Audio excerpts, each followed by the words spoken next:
And I push the button, and we are live. Dorito, hi. Hey, what's up, Brant? How are you today?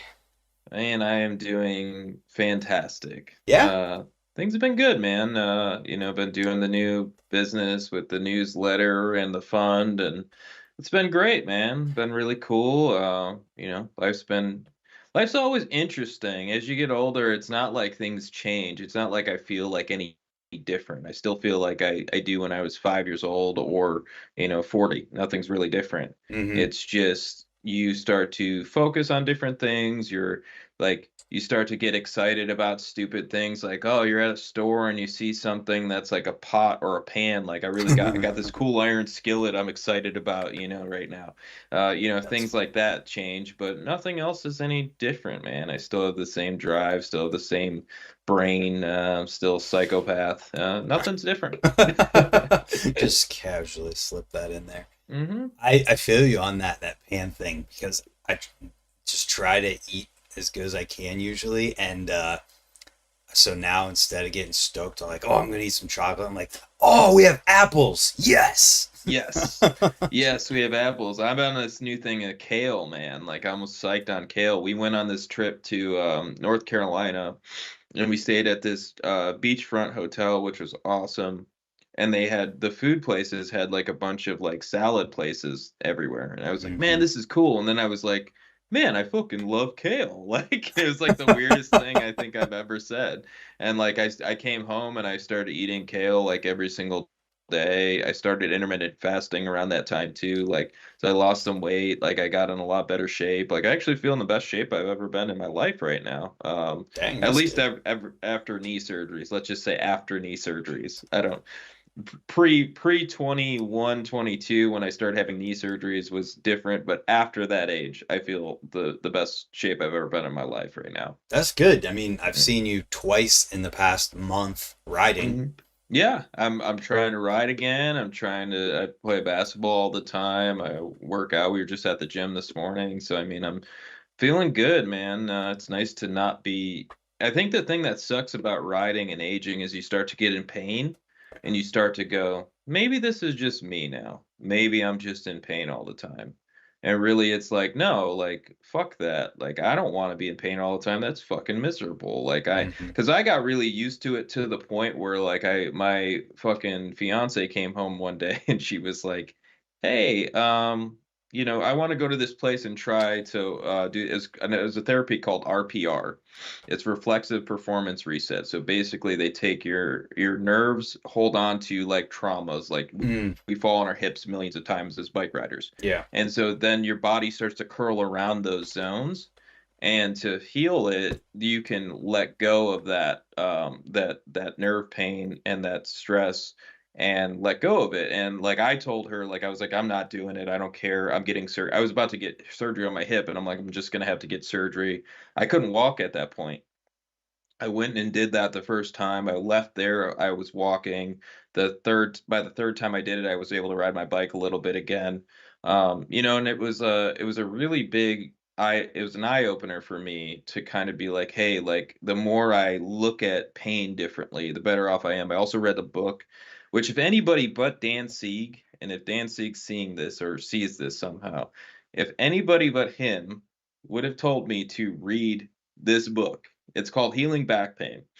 The first page or two into it, it says, when you throw out your back, that's psychological. It's not even real.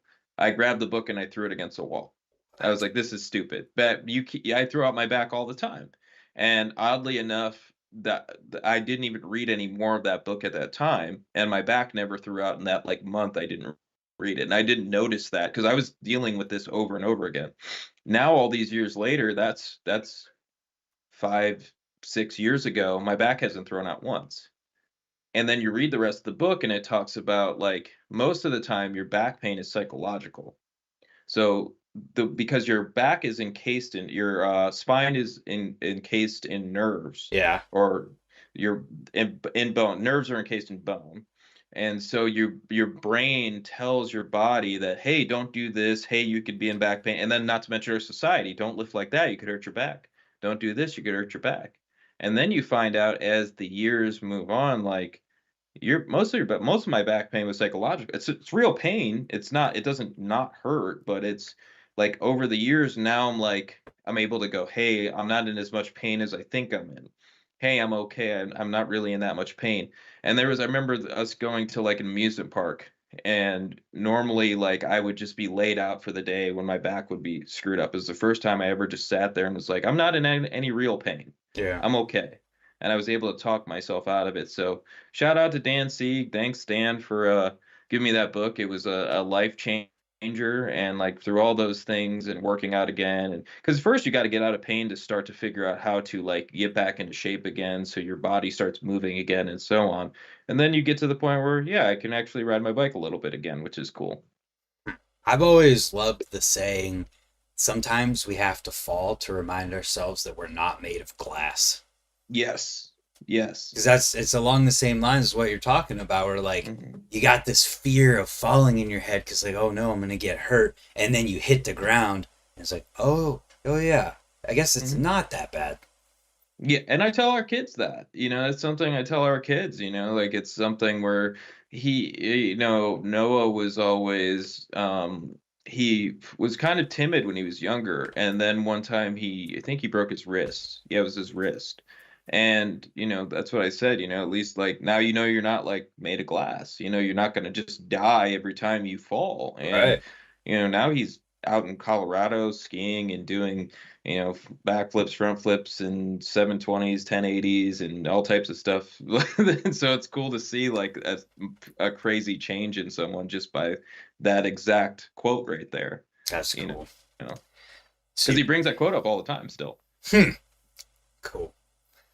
So you've been riding and Hmm. been back at it, chit chatting with people. I'm curious your perspectives on your experience of that so far and what you see going on in the BMX world.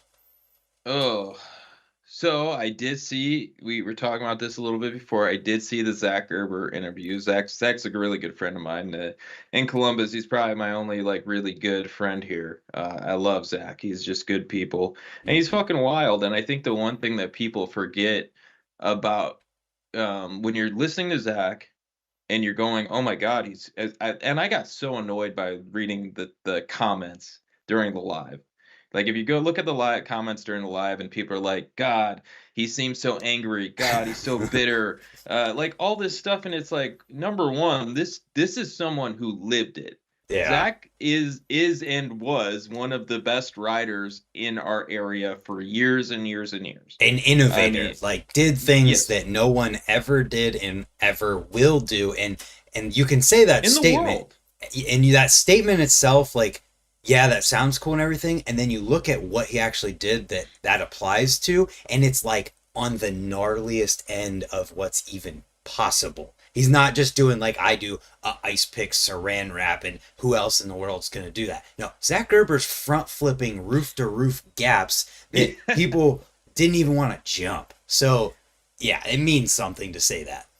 Yes, exactly. And so, like, when you think of someone who's lived it, made number one, made mistakes, made did the best tricks ever, good person, like very passionate, like the dude who's there, if I'm in a fucked up situation, I'm calling Zach. Like Yeah, that's the type of dude he is. And I don't care if you're probably not even his friend or close to him. That's the type of dude he is. So to see people like on there going like, "Oh my God," like, live, like, stop being so upset, stop being so angry. It's like, dude, you have no idea. That dude has lived it, and I've lived it too. And it's like we're trying to say to the next generation certain things that weren't said to us. yeah, Like it was never said to us that, hey, it might be really hard if you don't focus on anything but BMX. Like maybe try to figure out different ways of making income. Maybe try to figure out different things to learn about. Maybe just like every time you do something with no other motivation than to just make money from it, you're going to have trouble. yeah, Like, and so, I saw Zach as kind of saying, like, hey, like, I've lived that life of being like all in BMX. And then you see someone like, I think, where were you guys talking about? Was that Sean Ricani? yeah. and you guys talking about Sean Ricani, and you're going like, hey, like, look, he's upset, he's mad, but it's like, yeah, like, it's not easy when you've lived your whole life and you get paid to do blank and you're doing really good at it, and then someday somebody goes, hey, look, we don't have the money. Like, it sucks. It's very hard to deal with. So I'm not saying like one person's right, one person's wrong. I'm just saying like you might think that you're watch. It's like when people watch NBA players and they go, "Man, why do they have anything to be upset about? They're so good. They make so much money. Like people fuck with them on TV. They shouldn't be that upset about it." And it's like, no, like, it's you're still a person. You're still a human. Like, and so at the end of the day, even in BMX, like we're talking about, like, I know it sounds cool to younger riders to just get free bike parts. Yeah. That sounds really cool. However, you can't once you get older, you can't live on free bike parts. You can't eat free bike parts. Like these No. things change. So, and that's okay to be upset, but it's kind of like, hey, learn other things. Don't get too stuck into, hey, BMX, learn how to do things like you do. Learn how to edit, learn how to make videos, learn how to do audio quality, create content, whatever it is. Any Learn other skill. things around it. Learn a skill, and you will go a lot further than the person who has no skill and just rides every day. Yeah. Riding is fun. I'm the prototype of a person who did nothing but ride BMX growing up.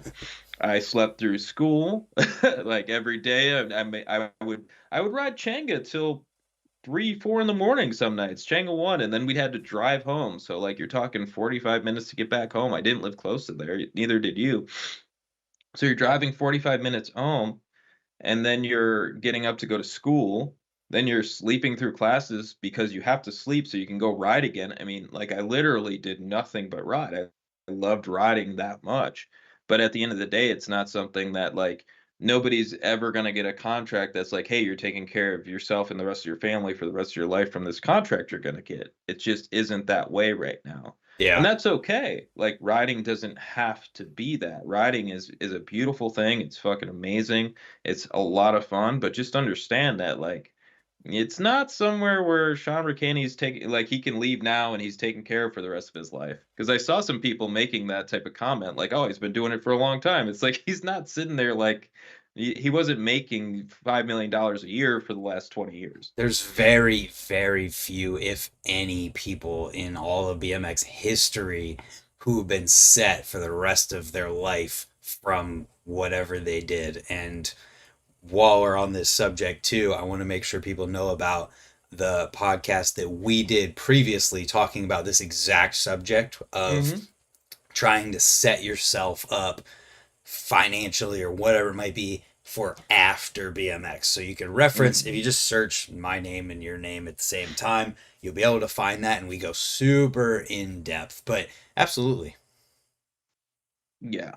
And it's just necessary, and it's not that, hey, like BMX, I'm not saying BMX isn't fun. I'm not saying I regret anything, because I think the other thing that's the most important thing to talk about it is BMX got me to where I am today. Like BMX taught me all the lessons that I had about like working hard, like falling a million times to continue to get back up. Like whatever I've done well in my life, that set me up to do that. So I'm not saying like everything's gonna like has to go one way or you need to get paid or something.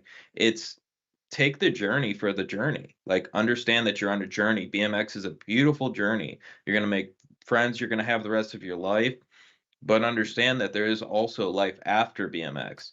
And maybe that's, it's going to look different for everybody else, but understand that your lessons in riding hard, doing things, that's always going to stick with you. Yep. And then after that, and because I think it's the same thing with riding, being a professional athlete in any sport, drug addicts, whatever it is, you run into the same thing when you get either after your career or getting clean. It's what do I do now? Like I can't figure out the next step. And it's Mm. like there is and feeling like you have no skills. And it's like, no, the same skills that made you a good bike rider are the same skills that make you good at business, good at salesman, working hard. Like all of those things are the same exact skills. And That's probably why there are so many people who've ridden BMX that are successful in whatever they're doing that is not BMX. There's so Mhm. many out there. Ron Thomas and I always have this discussion, and it's funny because we talk about it and we go, if because he's in real estate, I invest with him on projects too, and I'm in finance, and we always have the conversation like, man, like if and every business we'll ever get into after owning a BMX show team will always be easy. Because That's because funny. the people you're managing, I mean, I had some great managers like Gerber being an amazing manager, and Backflip Rob was a great manager, but dealing with certain situations and other kids and young 17, 18-year-olds for the first time on the road, like that can be a huge thing, Yeah. and a lot of problems. But when you move on to the next level, and it's like, okay, well, now I'm starting this business. I'm able to understand how to manage people who are 17, 18 years old. So I can certainly manage 25 to 40-year-old people. I know how to motivate people. I know how to keep people on track. And I know also like that people need to have fun and feel valued. So you learn all of those things through BMX, and then you can move it into whatever the hell you want in your life. Because Yeah. really, it's that journey that we keep talking about. Yeah, man. It's the fail to succeed and then everything else along the way. Hmm. It's cool. BMX is the best thing ever. It is. It really is, man. Yeah. Uh, I've been waiting for a good time to say it, and I don't think it's gonna come up, but Caleb Oni, the first thing in the chat here, said one time at a ghetto park jam, Dorito was announcing and he couldn't pronounce my name, so I was established as Cyclops for the rest of the day. I remember that. Dude, I mean, it's so like I think the thing that I really loved the most about BMX, and I still like I was thinking about it the other day, and I want to still be more involved and start putting on more contests again.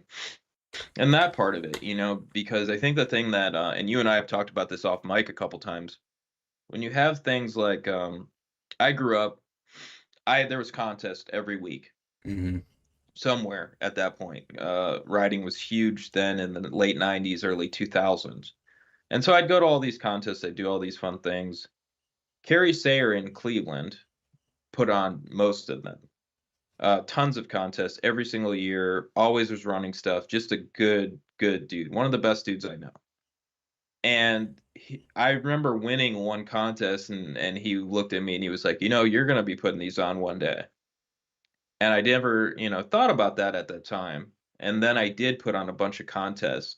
And I think it's something that we're really missing in the BMX field right now, which is it went from people like Carrie to me, and then not a lot of people really continued to do it. I mean, yes, there's some people like you, Trevor, but it was like a huge amount of people. Like me, my name, and just calling out myself is just one of many people who did that at the time. And And so we don't see many get-togethers anymore.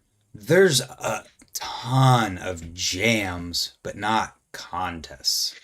Hmm. There's too, I don't want to say too many because there can never be too many, but there's so Hmm. many just BMX jams that happen Hmm. that I have to pick and choose which ones I even get to go to because I can't go to an event every single weekend and cover it, and then Hmm. it's just a lot. So there's a lot of that, but there's definitely very few actual contests.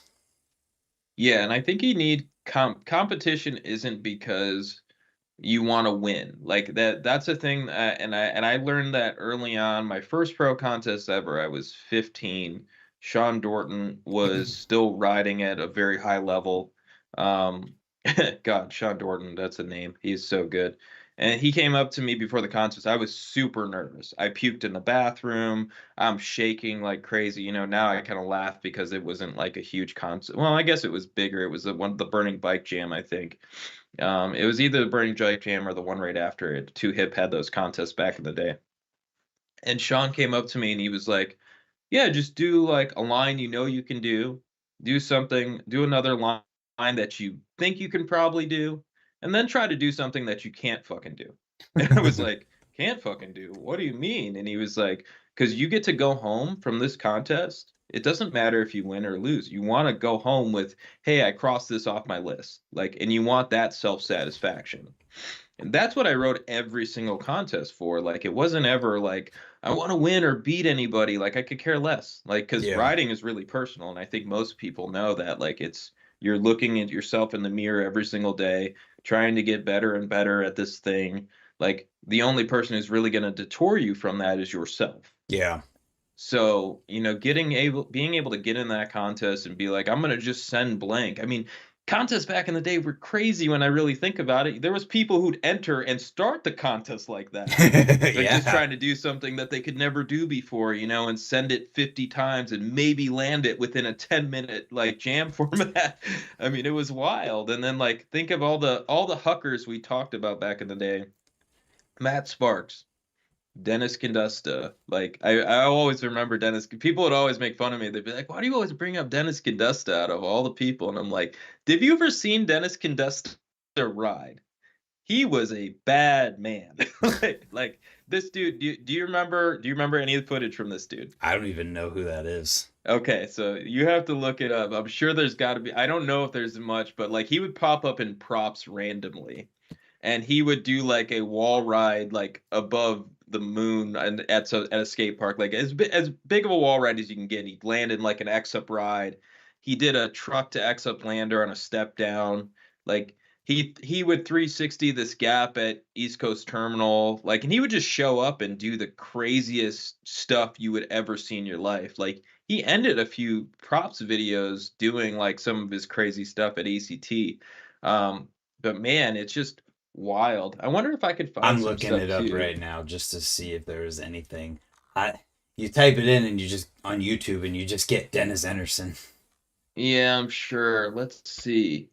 And he plays music now, so a lot of his like music stuff comes up. Yeah, I just Dennis typed Condusta, in Except BMX. Ride, Truck driver to Lava X up Rush. lander out of the mini into the sub.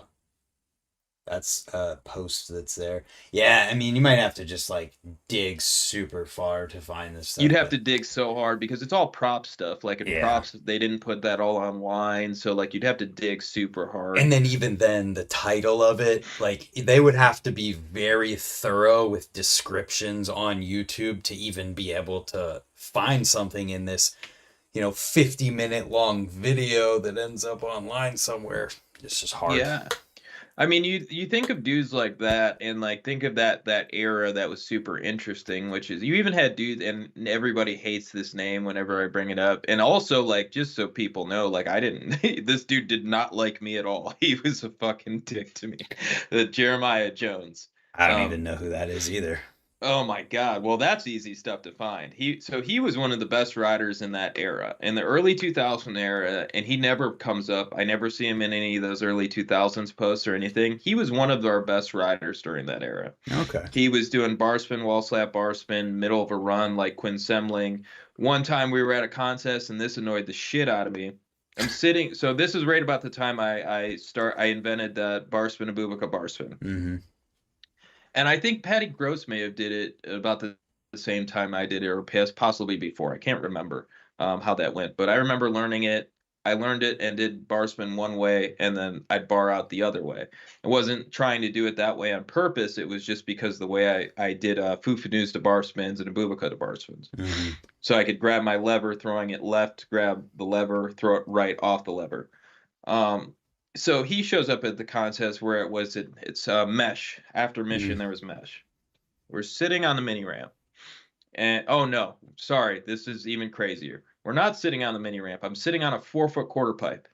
Um, and I'm looking at Jeremiah, and he drops in. And he's staring at me the whole time. He was just kind of fucked. Uh, I didn't really know him, so I don't know if he's fucking insane, whatever, but he's just fucking like, he always came off to me as a little odd. And he always had some issue with me that I never knew. Anyways, he goes up and he bar spins, lands in a Bubaka, stares right in my eyes, and drops in and bar spins back in. Right after I just started doing that trick. Now it's like that's how talented that dude was. It was like a joke for him to do that stuff. I mean, if you watch old videos, he's like foot jamming that huge wall at mesh. He could do the three double on the spine stuff and the seven stuff on the spines. Like he was, I didn't see him land any of those, but I know he was trying those around the same time. Like I mean, the dude was wild, extremely technical, could ride it all. But you don't hear about that dude much anymore. But like once again, he was like he'd do bike flips like Wow. and stuff back then. Like he was just a whole different rider and a different breed back then. And so like we had all these like crazy huckers back then.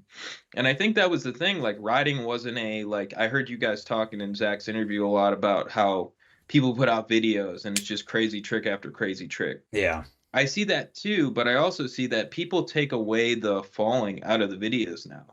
Like It's just that's the some very beginning of the video is how they start. And I'm guilty of mm. that. I do the exact same thing. I mean, and a lot of people do now. And I don't know if that's good or bad. That's not my point. But my point is that I remember the thing that really made me interested in riding was the imperfection of it. Yeah. You watch a run by, my first exposure to BMX was X Games and watching Jay Miron ride. Yeah. And I'm sure there was other people on that day, but I didn't remember anybody but Jay Miron. And he's three with the spine, and he landed funny, and he like fell. He did a couple things that he fell, but then his second run, he was like, back then I think both runs counted, so you had to like have a really crazy run to make up for your last run. Yeah. And like he put everything into his second run and like landed all the stuff that he fell on. And like that was always like super attractive to me. Like, hey, I don't have to be perfect. Hey, like sports, you had to be almost perfect for people to like you. Yeah. Riding was this thing. I could dress however I wanted. I could be whoever I wanted. I didn't have a coach telling me what I could and couldn't do. Yep. And I can fall. Like I don't have to be perfect. And sometimes back then, you could fall on a run and you could still place. Yeah. Now it's like you put a foot down, you might as well. Mira actually said this to me one time, which is funny because this is years ago. This is probably 2004 or 5. He said nowadays he's like it's or probably a little bit later. It was '07. We did the state fair. He said nowadays you literally put a foot down, you gotta just raise a white flag and just throw it out. He's like same with a vert. He's like if I even do an ice pick grind on vert, I might as well just pull out a white flag and throw it. Like Yeah. it's funny, but it's true. Well, it's just kind of the evolution of how contests are scored these days. It's not the fault of the riders, it's not the fault of the judges. It's just however it was landed on that it got pushed in the direction of basically being akin to figure skating, where Yes. you just have to be 100% perfect or you have no chance of winning because there's someone like Logan Martin who's riding in this contest who is going to be perfect. And if you can't also be perfect and do better tricks than him at the same time, he's gonna win. And it kind of like it sometimes it sucks that we see that it's that way, but I feel like it's also a difference in the types of contests we're talking about too, Mhm. because like you said earlier, there was contests every week that you were Mhm. going to. If we still had a ton of these not quite do tour X Games Olympics level contests that people could just go and enter, I think there would be less of having to be perfect and that it would become ultimately like two different paths you could take. You could take the all right, I want to be perfect and I want to be in the Olympics, or all right, I Mhm. know I don't have to be perfect here and I could go and send it. And no, that's a great point because that did exist in the same time. Like if you had Dew Tour, like there was that. And then if you had the normal contest jam format, it was different. Jam format used to now it started to mean like landing everything. At the same time, the one thing I'm leading out, and a lot of the older guys will also lead out, is like riders have progressed to that Oh point yeah. where it's very hard to say somebody's better than somebody without with them putting a foot down. They're just really good. They're really talented. Yes, I hate when old people say it's different because when I used to do double tail whips, people thought that was too much and ugly and too many tail whips. Now, like I got people come up to me, it's like, man, I miss when you did double tail whips. The bikes are heavier, you're really far away from your bike, and it's like it's all the same thing. Like they have just progressed to a crazy level that most of us can't keep up with. It's And it's the same perspective. with tech. Yeah, it's perspective. It's the same with tech. It's like saying like riding in the 80s, like by the early 2000s, you could have put any rider in the 80s against me on vert, park, whatever it was, and unless their names were like Hoffman or Mira, I would have probably smoked him like easily, like in most contests, and even probably Hoffman and Mira in like any park contest. That's not to say they weren't the best riders at that time. So you can't compare eras. Comparing No. eras is stupid. Because then you could take that and go compare someone from today. Like Mm. somebody's warm up run from today would beat whoever won a contest 20 years ago.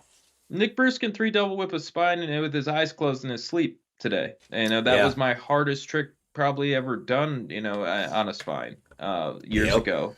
So I mean, it's progression over time, which is what I want to see. Like, you can't compare eras because like those guys were on different bikes. There was a different time. Like they obviously they continued to progress and got even better and better and better. Like, and by the time we're talking about in the 2000s, Mira or Hoffman would have still smoked me, and but in the 80s, like they grew up, they were inventing those tricks. Like Yeah. was that was all new stuff. So it's like you have to respect like the three double whip on the spine, because without the three double whip on the spine, there is no Nick Bruce doing the barrel roll double whip on the spine. Like you have to think like there's always a progression thing there, and some people like they can't ride forever and ever and ever, Yeah. so it just transfers on. And I love to see it. Like I love to watch these guys do stuff, but at the same time, like I do miss. I do wish they had the BMX that I had. That was my goal, is to try to make that as much as possible. But it's like, damn, I'd love to see more of that. I think it would just take more people putting on like actual contests, not necessarily, okay, we're just having a jam and we're going to have best trick on this ramp. It more like what Trevor's doing, just more Yeah, contests formatted similar to that. And I'm not harping on anything by saying that. I'm just saying like no, for jams what. are important too. It's all important, right? Like we're not saying like one's bad. I just think that kids getting into riding is one thing. When you are getting into it, you feel very competitive. You want to try to beat your friend or something, or go to a contest, and not to mention all the people contests bring in. Yeah. You're talking about like I've met like people. Mark Potosny is my tax guy. He Like was go mine too for a while. yeah, you go down the list, like you meet people that I met when I was like, 12, 13 years old, and they're still friends to this day. And like that's the things, like, because when you ride a contest with somebody, and back in the day it was cool because like you could ride your style, my style, it was still the same contest. It was still Hmm. scored nearly the same. We just knew you rode differently than me. That was it. So like, you get to today and it's like I'm still friends with all those people, and you feel like when you're on the battlefield with them in a contest, like you actually went to battle with these people, you did stuff with these people, like you will always have that bond together. And I think now, like, we don't see that bond nearly as much. Yeah. And to go back to what you're saying about comparing eras too, because people do that sometimes, I think the proper way to do it is to compare the person you're talking about to the top level at their time and then do the same thing for what you're talking about. So you could talk about the 80s and you could talk about whoever and compare them to whatever the very top of the line was. Then you go all the way to today and you can compare Mm, Marcus Christopher. I guess he is the top. mm. But you could compare those two things and then you're like, okay, so for the time period, this is here. And I guess that makes it a little bit easier to try and make those parallels. Yes, exactly. And I just think too many people get stuck on like, I mean, and there was some cool, like you could say, yeah, there was some things that peaked out, and but there will always be certain things. Like you could go back to, the 80s, and I could tell you certain tricks that certain people did that I still have never seen. Right. I've never seen they did tabletop bike flips where they just throw it like that. X up Like tabletops. Almost like and they bike flip, they let go completely of the bike, but throwing it like a tabletop and just letting it continue. Yeah, I'm Like, referencing a different trick. Like people yeah, used to do X up tabletops and I've never seen anyone even attempt that today. no footed except inverts. Like Oh there, that yeah. was a trick too on vert, like, and there was a lot of like one-handed, no-footed inverts. Like there was a lot of really cool tricks that were done in that era that aren't done today. It's not that they don't have the skill to do those though. Like now it's not a skill thing, it's just people have forgotten. And Yep. that's also sad because it's like you don't want to also forget those things, but once again, it's not a skill thing. So you completely compare, but also you could go like I could talk about that stuff forever because my I have a photographic memory. I could remember every single trick everybody ever did. Even the two ones I'm talking about, we're talking about John Parker, like John Parker had some really cool weird tricks that people will never do, The but they Drano. were just so cool. Oh my God, the Drano. The Drano's one, like, but he also like the vert guys all had these like weird, like the one-handed no-footed tabletop. Like that's a super cool trick, super weird, looks amazing. Yeah. um all the vert guys had super cool tricks. Like they just had so much flow and style and weird stuff that they would do, and everybody had like a weird quirky like one like that. I love that era. That was such a cool era in BMX. Yeah. So to kind of talk about something different, I just remembered about something. I was on the phone with Shad Johnson a little while ago, and he told me that he has a sponsor me tape of yours, like a physical one.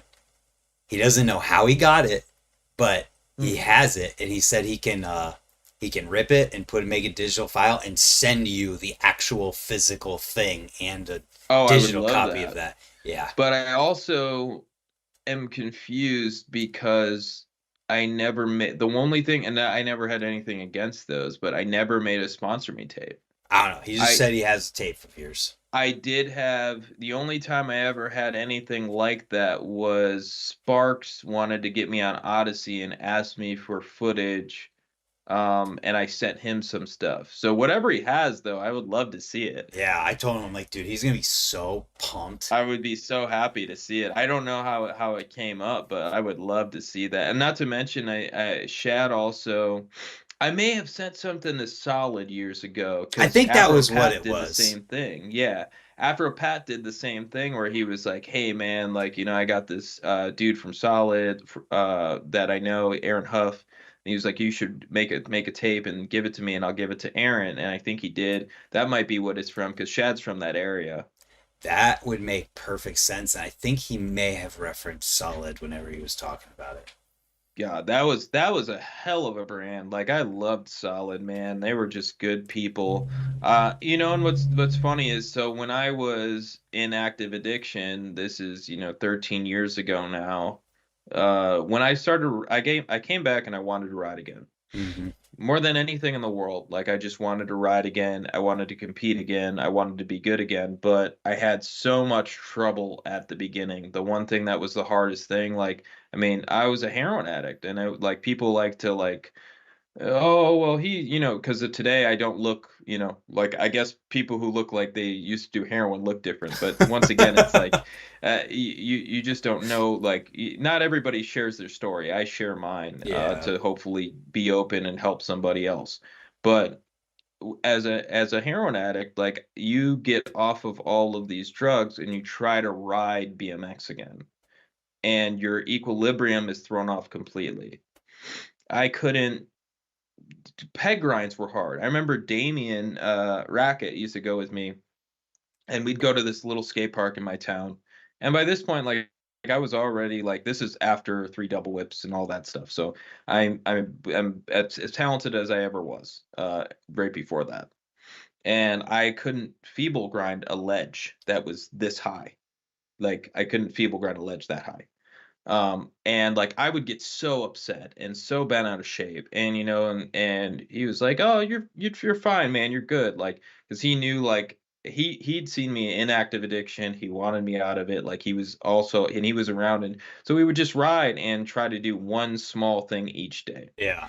Okay, so I'm gonna do a Smith grind today. I'm gonna do this today, like, and continue. Like, then I get disaster, and I had to learn all over again. But it gave me a lot of respect. Like by the time I was doing like three whips and double whips and sevens all over again, like it gave me a lot of respect for all that stuff. So I mean, you just get to um and once again, that goes back to what we said earlier. Like, I don't know if I could have gotten out of that without the lessons I've gotten from riding. Yeah. Um, because the lessons from riding is like you can overcome anything. You can fall, you can get hurt. I have had so many injuries and so many problems that I have overcame, but bike riding has taught me that you can continue to get back up and you will get better, and it just takes time. But it took a long time to get better after that point. Yeah, I was doing a podcast with my buddy Noah McBride recently, and I was trying to think because BMX is so unique in what you were just saying. Like, I was trying to think of something that isn't another action sport that is on the exact same level in every way of BMX and all the things you can learn. I could not come up with anything. There's a million things that have different elements of it, and you learn different things, and just not all of the things that you can learn through BMX.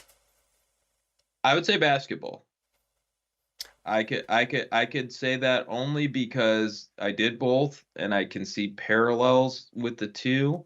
The athleticism is important, the jumping is important, but the IQ you have to have is very similar to BMX, where like on the court with other players, the things you have to do. But once again, we're not talking about by yourself. By yourself is how riding is. Yeah. It's that intricate whether you're with a team or not. And think about this too in BMX. There's not many other things in the world at all that you can go to a random skate park and meet the Michael Jordan or the LeBron James of BMX and just ride with them. Like, basketball probably has a lot of parallels, but there's certain That's not one things of that them. just Yeah. do not, and that's why I'm like, man, is there anything else other than the action sports segment that you can get into that can be on the same level of different, like the skill tree? You play a video game, you got a skill Hmm. tree. BMX just makes your skill tree huge, and I just can't come up with anything that's on the same level. Someone said music, and music is definitely close, but music at the same time isn't as physically demanding, Hmm. where you can hurt. There's the element of like potentially getting hurt, Hmm. like physically hurt and breaking yourself off to where like you break your leg. If I mean, I guess you might be able to break your leg, but still. It's the most demanding sport there is, and that's the reason why it's like even all these years later, if I think back to the amount of time and effort to become a professional and make money doing it, like it's gonna take a long like, and for people like me, I don't think I learn very easily. I don't learn Yeah. things very easily. It took me a very long time and a lot of dedication and waking up every morning and watching the videos, like, 6 videos in the morning, oh, why are you getting up at 5 in the morning? Just to watch more videos.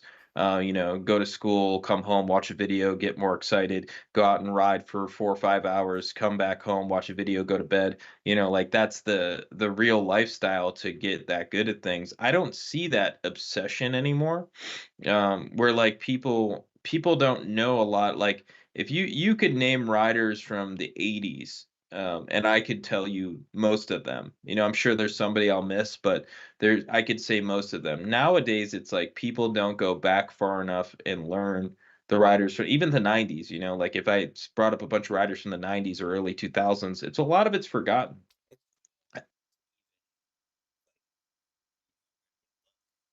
Hmm.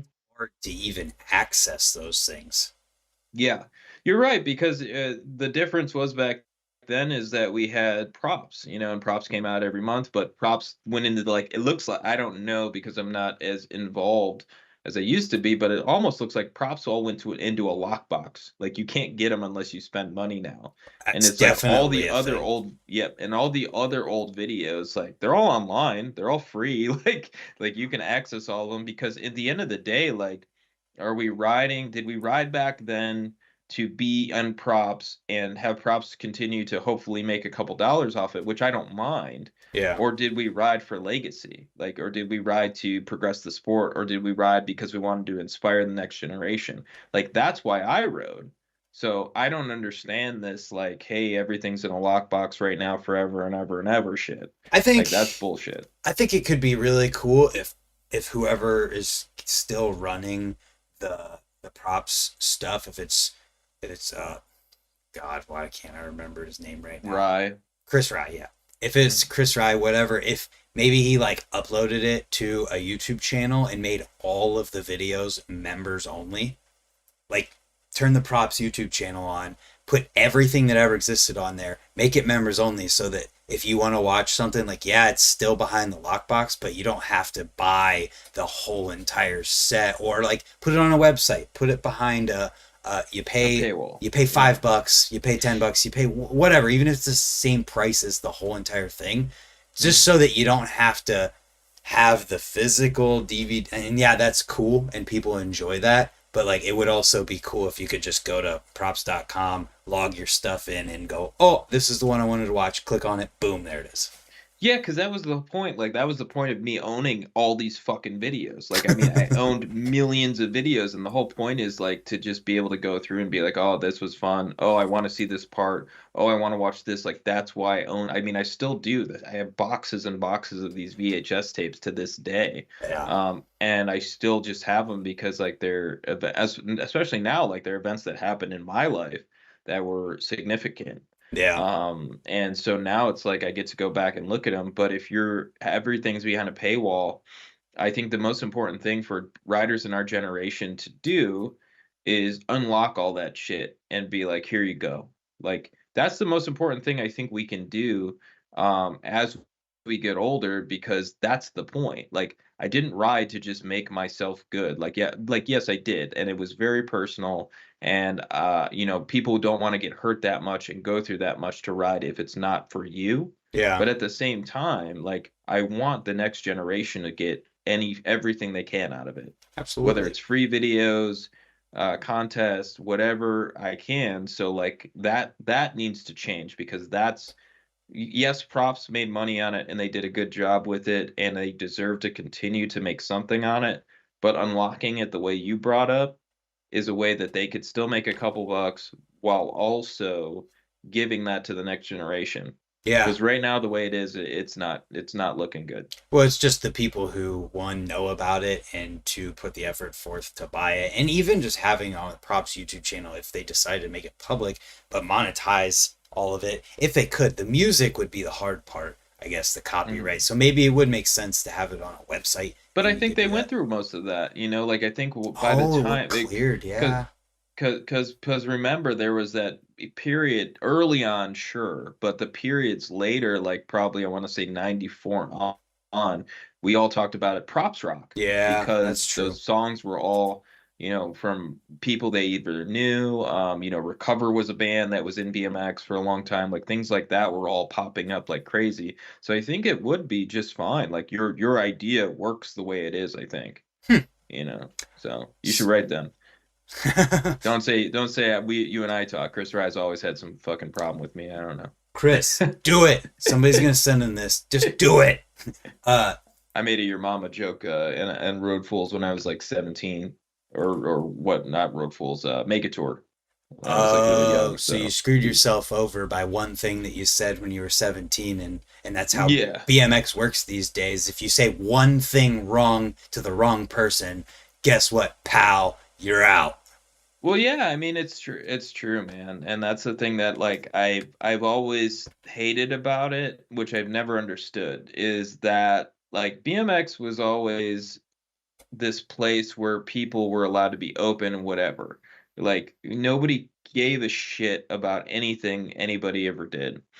And then you have that other part of it where it's like, oh, well, even the Jeremiah Jones guy, why do I bring him up again? Well, it's because there was a contest where who was it? Somebody took pictures, maybe Delecky and a bunch of other photographers, and with your prize money, they handed you a picture that they made as well.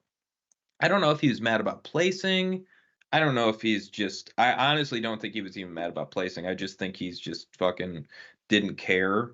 and tried to throw it. I think he tried to throw it out to the crowd and it busted. Mm. And like forever after that, he was not involved in contest ever again. And it's like at the end of the day, it's like your riding has to it's kind of like if you watch a basketball player or football player or any other athlete in the world, they all do all types of crazy ass Oh shit my that we God. could never get away with. However, they're like, but he's good. Yeah. But he's But he good. better help them win this weekend or my Yeah. fantasy football is going to go down. I can't have that. Exactly. So like, but then you have somebody who does something like that where it's like, yeah, I don't agree with what he did, and yeah, it's pretty fucked up. But why is BMX such a fucking popularity contest? It shouldn't be. We're It should just be on that day. It should be who's riding the best that day, and that's it. And no matter what I felt about people as I've judged them over the years in contests, I've always taken that out of it for me. I've always let that go because you can't have a situation ever where you're looking at somebody's riding who's paid money to get there, work their ass off. Oh, I have a funny one for you now that I'm out of BMX. I could talk about this one. This is funny. So there was a contest many years ago. I won't name names, but it was a contest many years ago, and I rode my ass off. And I actually was like, I've never went to a contest and rode so well that afterwards I was like, I had to have won this thing, but I thought I won. yeah. And I ended up in second place. Somebody else got first, and the tricks they did they three to spine. They did a tail whip air. They did a 180 on a very small box. And I think they ice picked a sub rail. And at that point, like this was my peak of riding. I'm doing everything I possibly can do.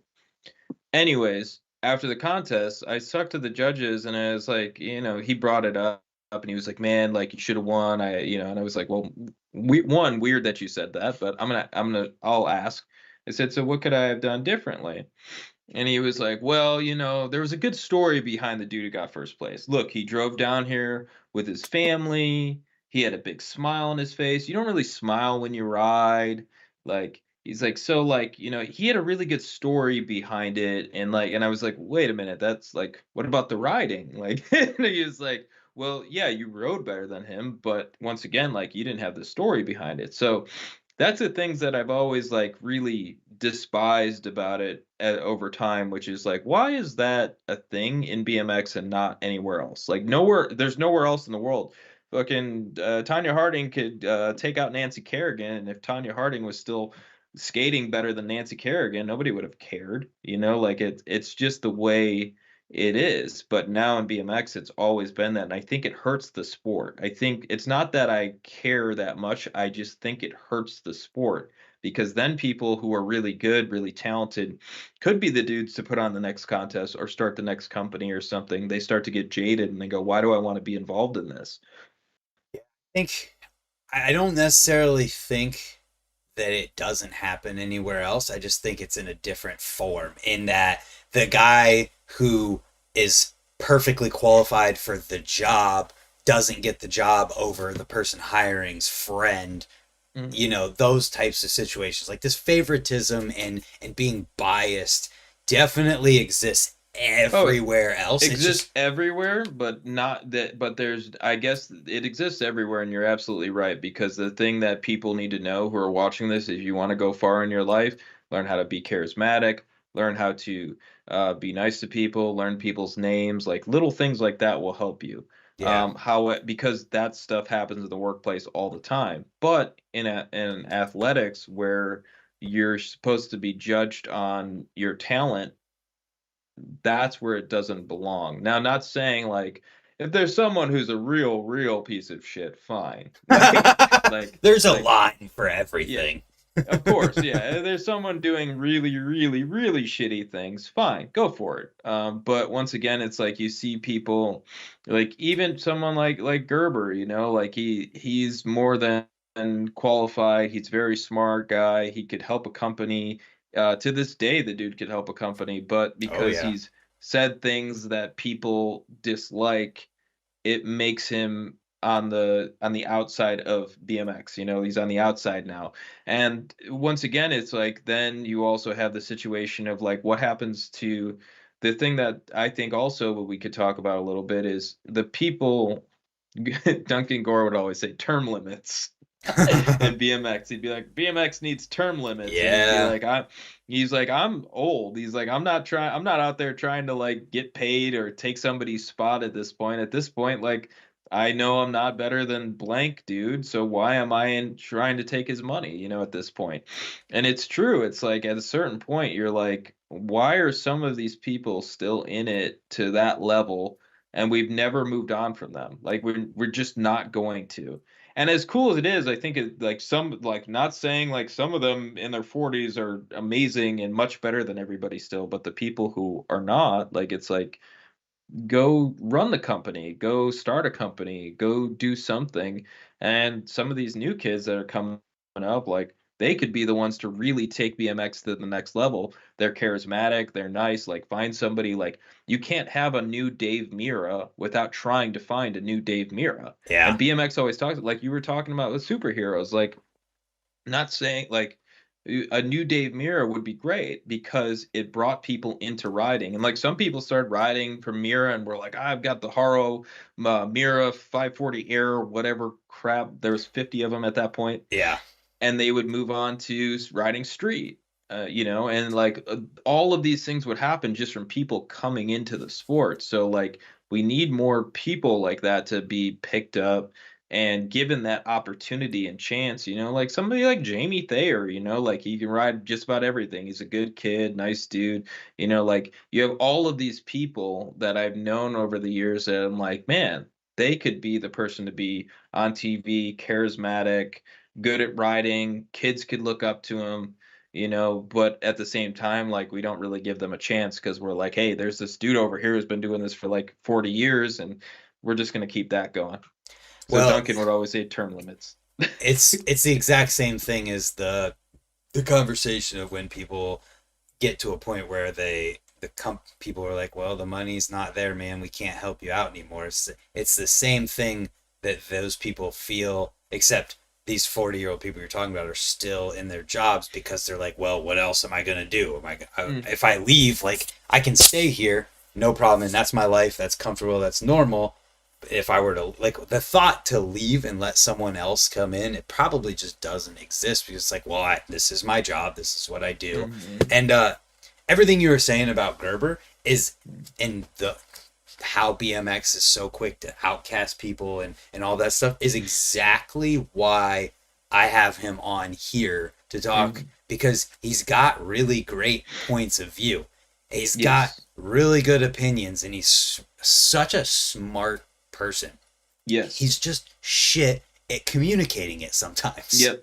And he Yeah. says it in a way that is like abrasive to some people and that turns people off. So I like to think that I'm really good at like steering the conversation to be productive and not let it go too far down the abrasive path and be like, look, let's focus on the part of this that is like, yes, everything you're saying is correct and not go too far down the side of what makes people stop listening. And so I want to talk to Zach because he's got all those great opinions and he's gonna he can help BMX. And if somebody were to give him the opportunity, but I don't know that he would even want to take it based on like what he does now and how he's doing in life. It's like if somebody were to offer him an opportunity in BMX, he probably would have to take a huge pay cut.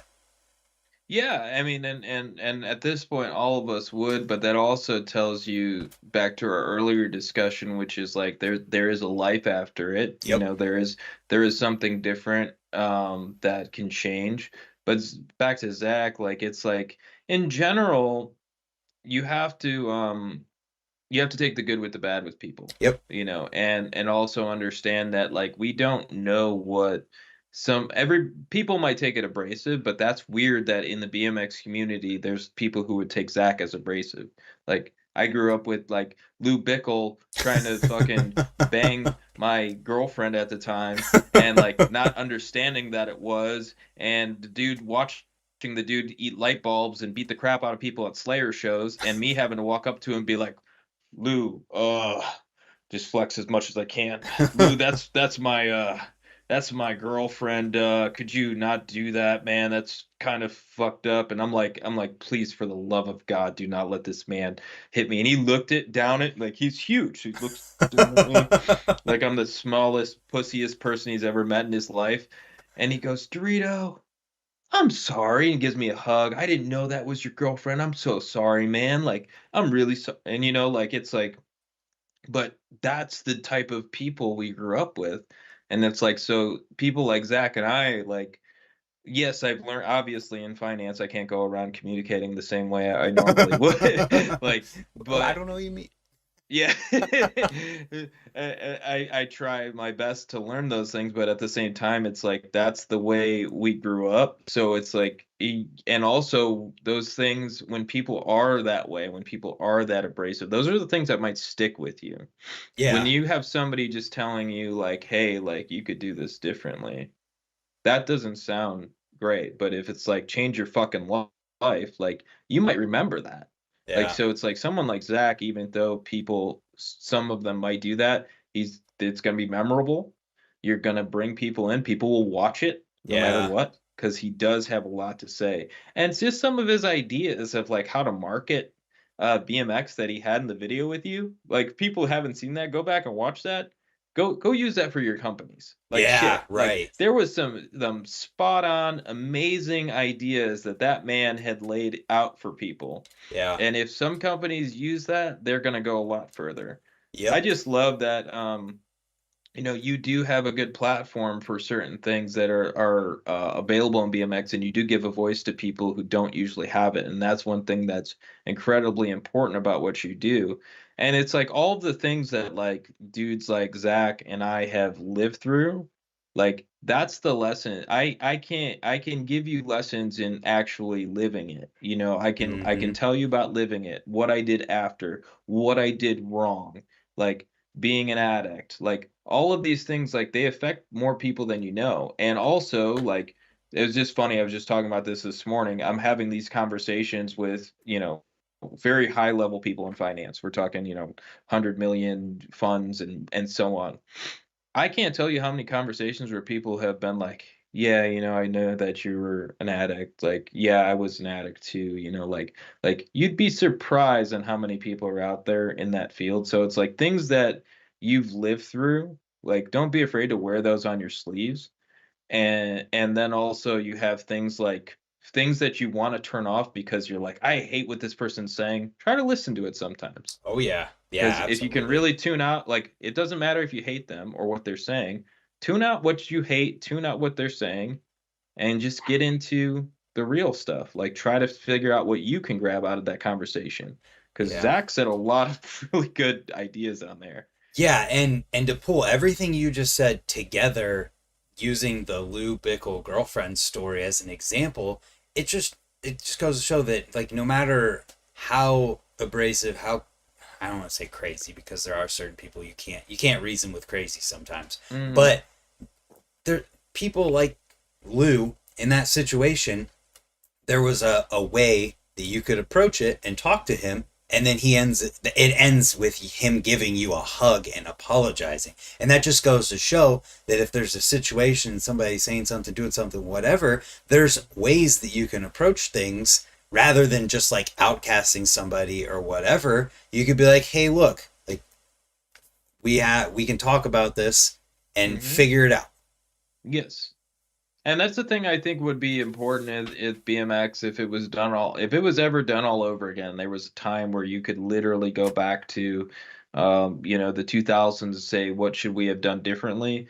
We should have had a board to kind of go in like NBA, NFL, all those things. They have a board that basically goes down and says, "Hey, this was fucked up when you said blank. Like what are we going to do about that?" And those things are important. Like even though like once again like I'm not a big fan of things like that, Yeah. but at the same time it's like then you could have figured out why somebody threw a picture, why this Hmm. person said this, why somebody cut their bike in half. Yeah, and Like just playing off that too, it's like Currently, without something like that, it's the gatekeeping type people and the people who are in power that are keeping other people out, that are Hmm. playing that role of like, if you do something wrong, you're out. we're Yeah. we're not even going to talk to you. You just go onto the blacklist and it's done. There's not going to be a solution explored, or they're going to contact you, and if you don't bend to it, then that's when you're out. Well, that's why I was also talking about the addiction story. I don't bring that up a lot in interviews, but the reason why I'm bringing that up is that how long it took for me to start riding again, and then how the community took it. I'd have videos online and people would be like, write pills or junkie under it or whatever the fuck. I don't, luckily, like there was good people out there who knew me from beforehand who were good. Jeff Harrington being one of them.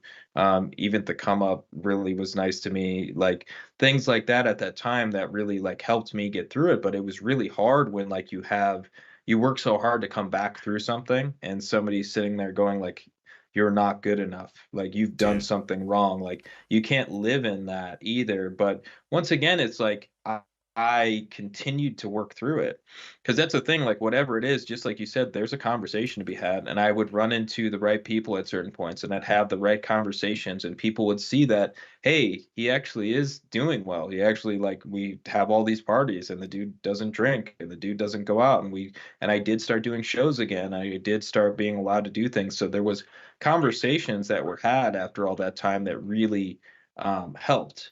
And that's so I agree with you on that one. that's the one, not the one thing. That's one thing that pisses me off so bad with the way the BMX community acts, because you are not you from 6 years ago. You're not Mm-hmm. you from 6 months ago. You are you right now. And we have Mm-hmm. way too many people in the BMX community that will chastise people and outcast them based on who they were 15 years ago and never give them a chance to come back. When I made that video yesterday about Sean Ricani saying, hey guys, like maybe this is a little too far. Like we don't know what this dude's going through, and you never know what the Yeah. effect this is going to have. I literally had people DM me on Instagram saying, no way, that dude is such a little shit. He deserves everything that happens to him. He asked for this by doing the things that he did and saying the things he did about BMX. And I was like, are you kidding me? Like, this is That's the disgusting. level of compassion that you have towards another human being, that you can genuinely say that he deserves everything that is happening right now. It's not like we're talking about somebody who went out and like cut somebody else's bike in half. It's Mm-hmm. not like Sean Ricani went out and cut Garrett Reynolds' bike in half and was like, haha, look at that. Or not Garrett Reynolds, because he used him as a good example, but one of the people he was talking down on in his post recently, it's not like he went and cut their bike in half and was like, ha, look at that. Mm-hmm. It's like this dude made a post on Instagram. He put words in a video on the screen, Mm-hmm. but you're going to say that he deserves all of the bad things that are coming his way because of who he was as a kid on Woodward TV? Like, Yeah. are you kidding me? Yeah, exactly. And like you don't like a lot of the things that happened because I was also a young kid competing with the pros and like I was just really quiet. I Yeah. wasn't that I was and people thought I was an asshole, but until they knew me, but it was like I was just quiet because they were all good and I didn't feel like I was as good or didn't deserve to be there. Yeah. My self-confidence wasn't high in my riding. So like that happens too. So you can't really take anybody. And once again, it's like you cannot judge people on their worst action. Like that's what really shitty people do. Like can't judge people on their worst action. Some people they go through things and things happen. Even like, I always like that show. The only like I never really talk about shows, but one show I actually liked was that Orange is the New Black show. I never watched it.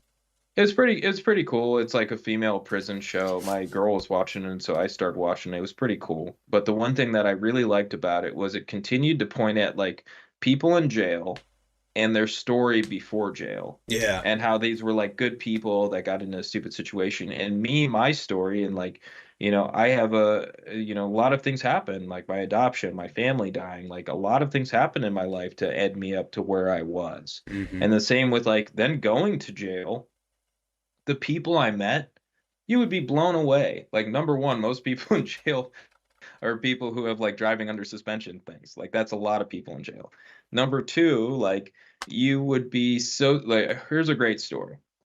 There was a dude that everybody knew that was, he was a bad dude. Very scary, scary dude. You didn't fuck with this dude. I think he did hits for one of the gangs in Cleveland. Scary fucking dude. Anyways, I'm in jail with this dude. I'm reading a book. I read a lot.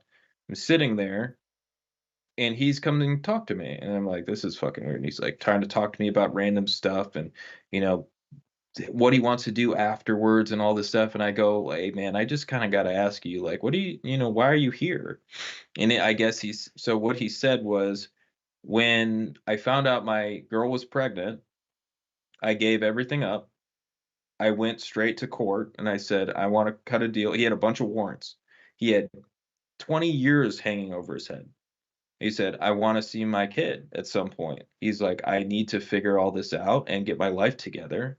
And he changed his life completely there. And like, to this day, he's on a much better path. And it's wild to think about that because it's like sometimes people need that really bad thing to happen to Yeah. get better from something. Oh yeah. And Rock like you bottom. don't know when somebody like Sean, like what maybe he's going through something you have no fucking idea about. And maybe he needed this situation to go this bad and this out of control to make him a better person.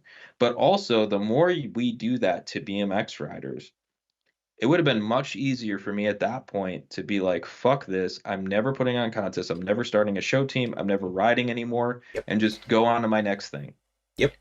And you see that a lot in BMX. I And didn't, but I could have it's easily. so frustrating that you just don't see people given a second chance when they Hmm. do something that is in that list of don't do this type Hmm. things. It sucks to watch that, Hmm. and it really bums me out because you can see people like the guy you're talking about, or like Hmm. a perfect pop culture example right now, Jelly Roll. Like that Yep. dude's backstory is It's crazy. wild. And look at him now. He's like one of the biggest stars in the world who's Hmm. singing songs that inspire people, and like Yep. literally songs that keep people alive in the situations that Yes. they're in life. And in BMX, we have people who are so shitty that when something comes up and there's a very clear case of like, okay, something's going on here, they all goes out the window because of whatever it makes people do that. And it blows my mind, and that's why I was so frustrated when I made the video that I did yesterday. Like, I'm in a position Mhm. right now where I really just want to let this whole Sean Ricani thing like die. I don't want to. Mhm. I just want it to stop being talked about completely, and Yeah. and that's why I get so mad about it. It's like people just allow it to keep going, and I guess I'm kind of doing that right now by us talking about it. But I'm trying to use it No, it as needs to a be talked about because you're using it in a way that's going to maybe help at least one person see the other side of the story. and dude, People and the rest of them who are not open enough to see the other side of the story, fuck them because they're never going to see the other side anyways. the amount of people who messaged me yesterday that were like, "Thank you for what you did. Thank you Hmm. for saying something. Thank you for speaking out against this." It's Hmm. the amount of people that messaged me when I was like, "Oh God, what did I just do?" I was so mad when I went live on YouTube and just laid it all out there. It was just a Yeah. straight main line from right here out. And afterwards, it was like you get very unsure when you do those types of things, and the amount of people who are like, "Thank you for saying that," Hmm. was like, "All right, I did the right thing. I said things that needed to be said," and it's just like, man, it's hard to. Sticking up for people who can't stick up for themselves is part of our job as human beings. Like, I really believe that. Because there's a Absolutely. lot of people who can't stick up for themselves sometimes.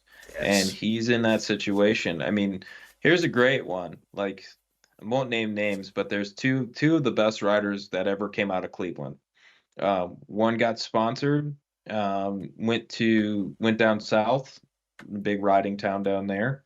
Um, he went through some crazy shit with the girl he was dating at the time. He took a rock, smashed his bike with it. Once again, after that he was blacklisted. He was still one of the best riders actually in the world at that time. He was the most talented rider I've ever met. I've met a lot of good riders, and this dude was the most talented rider I have ever met. And he never was sponsored again. Nobody ever knew shit about him ever again. It's You crazy. know, And all over that. like And I'm it was a not. mistake. He even admitted it was a mistake, like he didn't want to do that. And then you have another one, which I didn't know until recently, which is another the probably the number two rider that I've ever met in Cleveland that was an amazing rider too. He was also another one that was so talented, so good, and he went through some shit in his life, and I don't know what it was. He's never talked about it, where he borrowed money from people, and then he still to this day, like he's paid people back at this point. He's tried to do the right thing. He's been a good dude since. And he's still afraid to come to the park and like be around people and riding because of what he thinks people will be like. It's really like that's a sad thing. And like no matter what I feel about somebody, like I would never ever like there's people in BMX who have made my life a living hell. I can really only think of one of them, but that person, if they showed up to ride, I would never block them from riding their bike. I would never do that to somebody, even though that's why I mentioned one because he's the one who did that to me. I would still never want that for him. I would still never want to do that to people. So to think like there's all of these things where it's like people are blocking someone from the thing they love more than anything in the world. Because at the end of the day, Sean Caney, whatever we think about him, whatever anybody believes, that dude loved riding his bike Yeah. and did it for most of his life. He was a little kid coming to the park. Like I think he even rode Changa One. Like I remember that kid being a Wow. very little kid and being around. Um, so I mean, he's been doing this for so long, loving this for so long, and something has happened. Something has shifted. And he's always, from what I remember, has always been a professional. He's never done anything like this. And so the one time he does something like this, people are going to lose it. That doesn't make sense. And I'm not saying that there should be zero consequences for people's actions because Mhm. obviously we know in life like you make an action, there's consequences to it, That's how life whether they're works. good or bad consequences, whether it's a good or bad thing. What I'm saying is like if you see that the reaction to whatever somebody did is like affecting them and making it even worse, maybe let's not jump on and continue to make it worse. Yes. That's Yes. that simple. I don't know how like cutting a bike in half. I don't know how you'd what type of consequence in BMX like is adequate for something like that. But it's like I don't think the whole community shitting on him is deserving. No, and it's a thing that we kind of do in this world a lot. It's Cancel look at culture. Kanye. Look at Kanye. Yeah. Nobody likes to talk about Kanye anymore, but it's like it's a good one to look at because whatever way you look at it, if everybody's going out there and being like, "Hey, this guy has a mental illness. Hey, this guy has this." Would you see somebody outside of your house who has a mental illness saying screaming crazy shit? Would you hate them and make fun of them and do all the things that you do? Probably not. Probably not. And like people go in and out of mental illness too. Like there's phases where you're in your life and you're not feeling like your brain is really in the right place. That happens too. So Yeah. we have to really be careful about how we handle people in Yeah. general. Like love is an easy emotion to give somebody when they're going through a rough time. Hey man, you'll get better. Hey, it's gonna get better. Hey, you cut your bike in half. Man, I hope you're all right. Like that, people writing stuff like that to someone when they're going through something, that shit saves lives. This whole like you fucking deserve everything you get, like that's not going to help anybody. Not at all. No matter what someone's going Mhm. through, telling them they deserve everything that is happening to them is like, it's like, I think there's just a genuine lack of compassion for other people that just like doesn't exist as much as it has in the past. Yeah. I think it's because we've gotten too used to this whole like we're not people anymore, right? Like Yeah. it's we're too used to this like hey, we all talk through the internet. Hey, like we're just on Facebook. Hey, we're on Twitter. Hey, we're whatever, and we're all just messaging each other, and nobody thinks of that person in real life. Because in real life, like we are all people. Yep. Like, and I don't see anybody act like that. Like if he was cutting his bike in half at Raised MTB, and people were walking around him, people would be like, "Oh, dude, are you okay?" Like Yeah. nobody in the world would be like, "You deserve everything you get." Like that would never happen. You know, like it would just be Yeah. like, "Are you all right? Like, do you want to go talk?" Like, I here's a good one. I was fucking so out of my mind at one point that I was trying to sell my own bike at Raise. Nobody once came up. Everybody was like, "Dude, you can't sell your bike. Like, you don't want to do that. You don't want to sell your bike." Like, that's how people should treat people.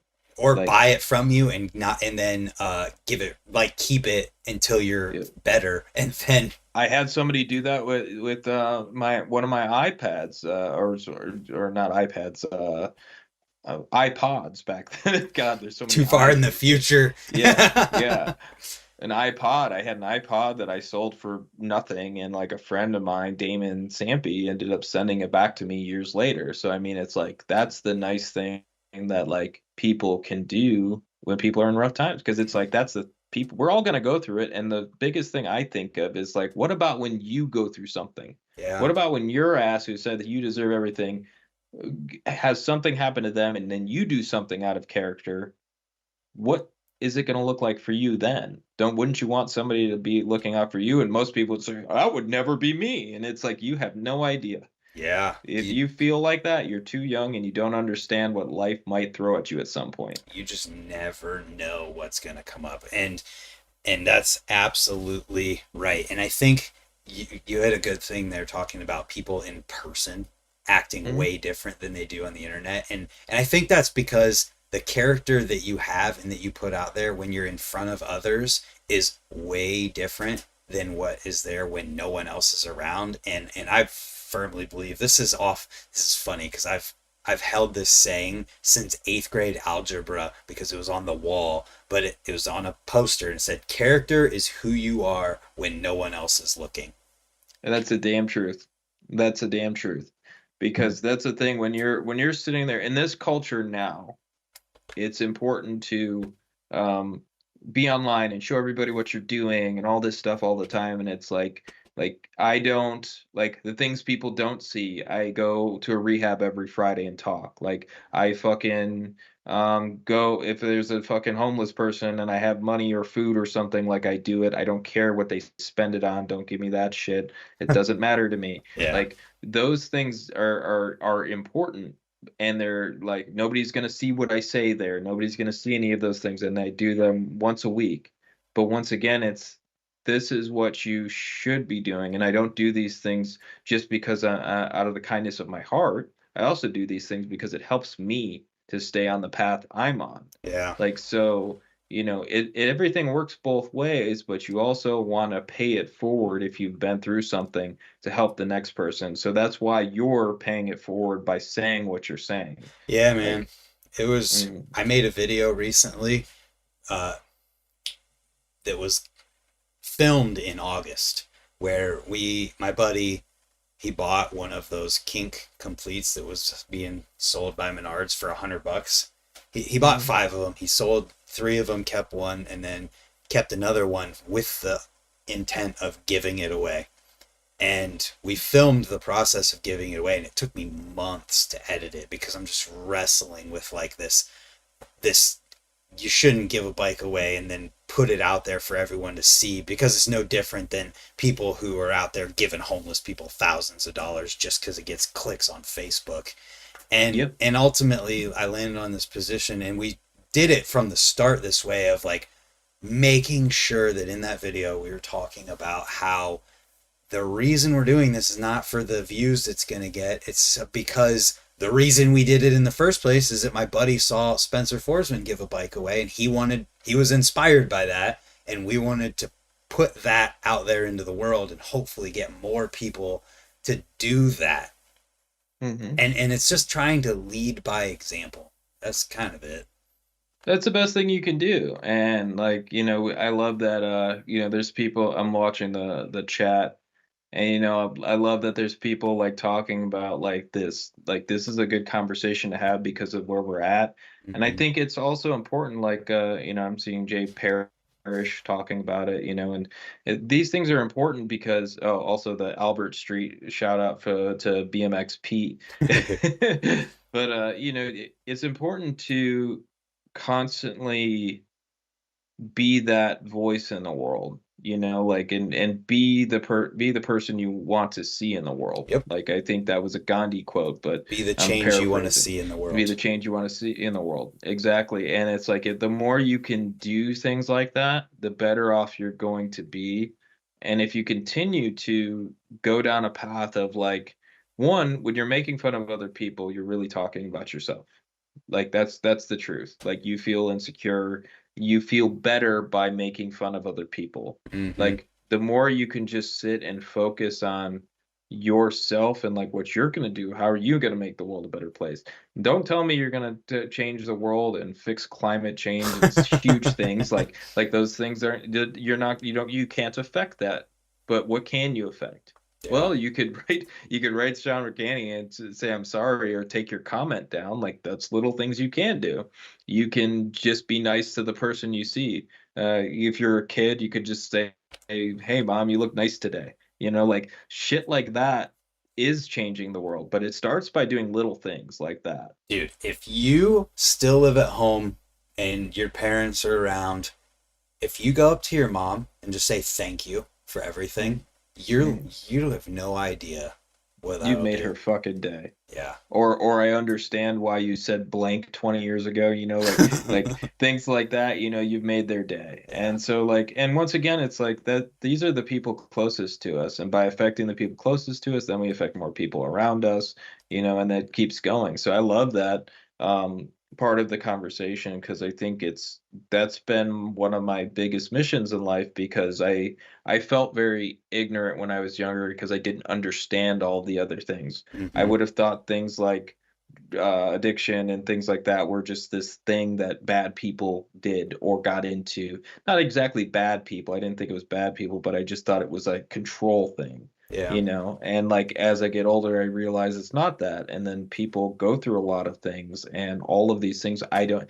And nowadays, I'm at the point where I don't have to understand why people go through things. Yeah. Like, I don't, and it's not for me to understand what he's going through or what anybody else is going through or why someone is the way it is. It's my job to just be kind when I can. That's it. And I think we're missing a lot of like what we're talking about in BMX. And I think Zach and I talked a little bit around this type of subject, but it's like when it's nothing but crazy video, maybe behind the scenes where you see some of that. It's like to be a real superhero in the sense of like legit, Dave Mirra type superhero person that we're talking about. Hmm. Like you also want to influence people to just be better as people. And I don't think there's a lot of that exists in BMX in general. I don't know if it ever has, but it's definitely a thing of like you're inspired by somebody's riding, and maybe people say like, oh, we don't need to have that in BMX. Whatever. I don't know. This is just a couple dudes bullshitting on the internet like talking. Hmm. No, exactly. And the more we're continue to just do that, I think it's a thing that I think is very good about the world today. The one thing that I see is very inspiring is that people are interested in having conversations. Oh yeah. Like the live stuff, I mean, TikTok live, there's people who are Jewish and Palestinians having conversations all day, every single day. Hmm. That's two different major things that people that supposedly really don't like each other having conversations instead of war. Yeah. Like, And whatever way, like, yes, I'm sure they don't get along and I'm sure they fight, but it's interesting to see that being a thing now. The people are interested in having dialogue. So the more we can have dialogue, the better off we are. And I think that's going to continue to be kind of a trend that we're going to see. Yeah, well, I genuinely feel like there's so many people who are just so sick of the way things have been because the pendulum has swung so far in the other direction that people are just grabbing that thing and throwing it back. Yep, completely agree. Yeah, man. So BMX. hmm So BMX, uh, what's we're your? solving global problems. Yeah, we're freaking we're being therapists. We're being all kinds of things. What's your kind of like? I mean, you just started really riding again regularly. What's kind of your? Do you have thoughts on like just trying to ride a bunch more or what?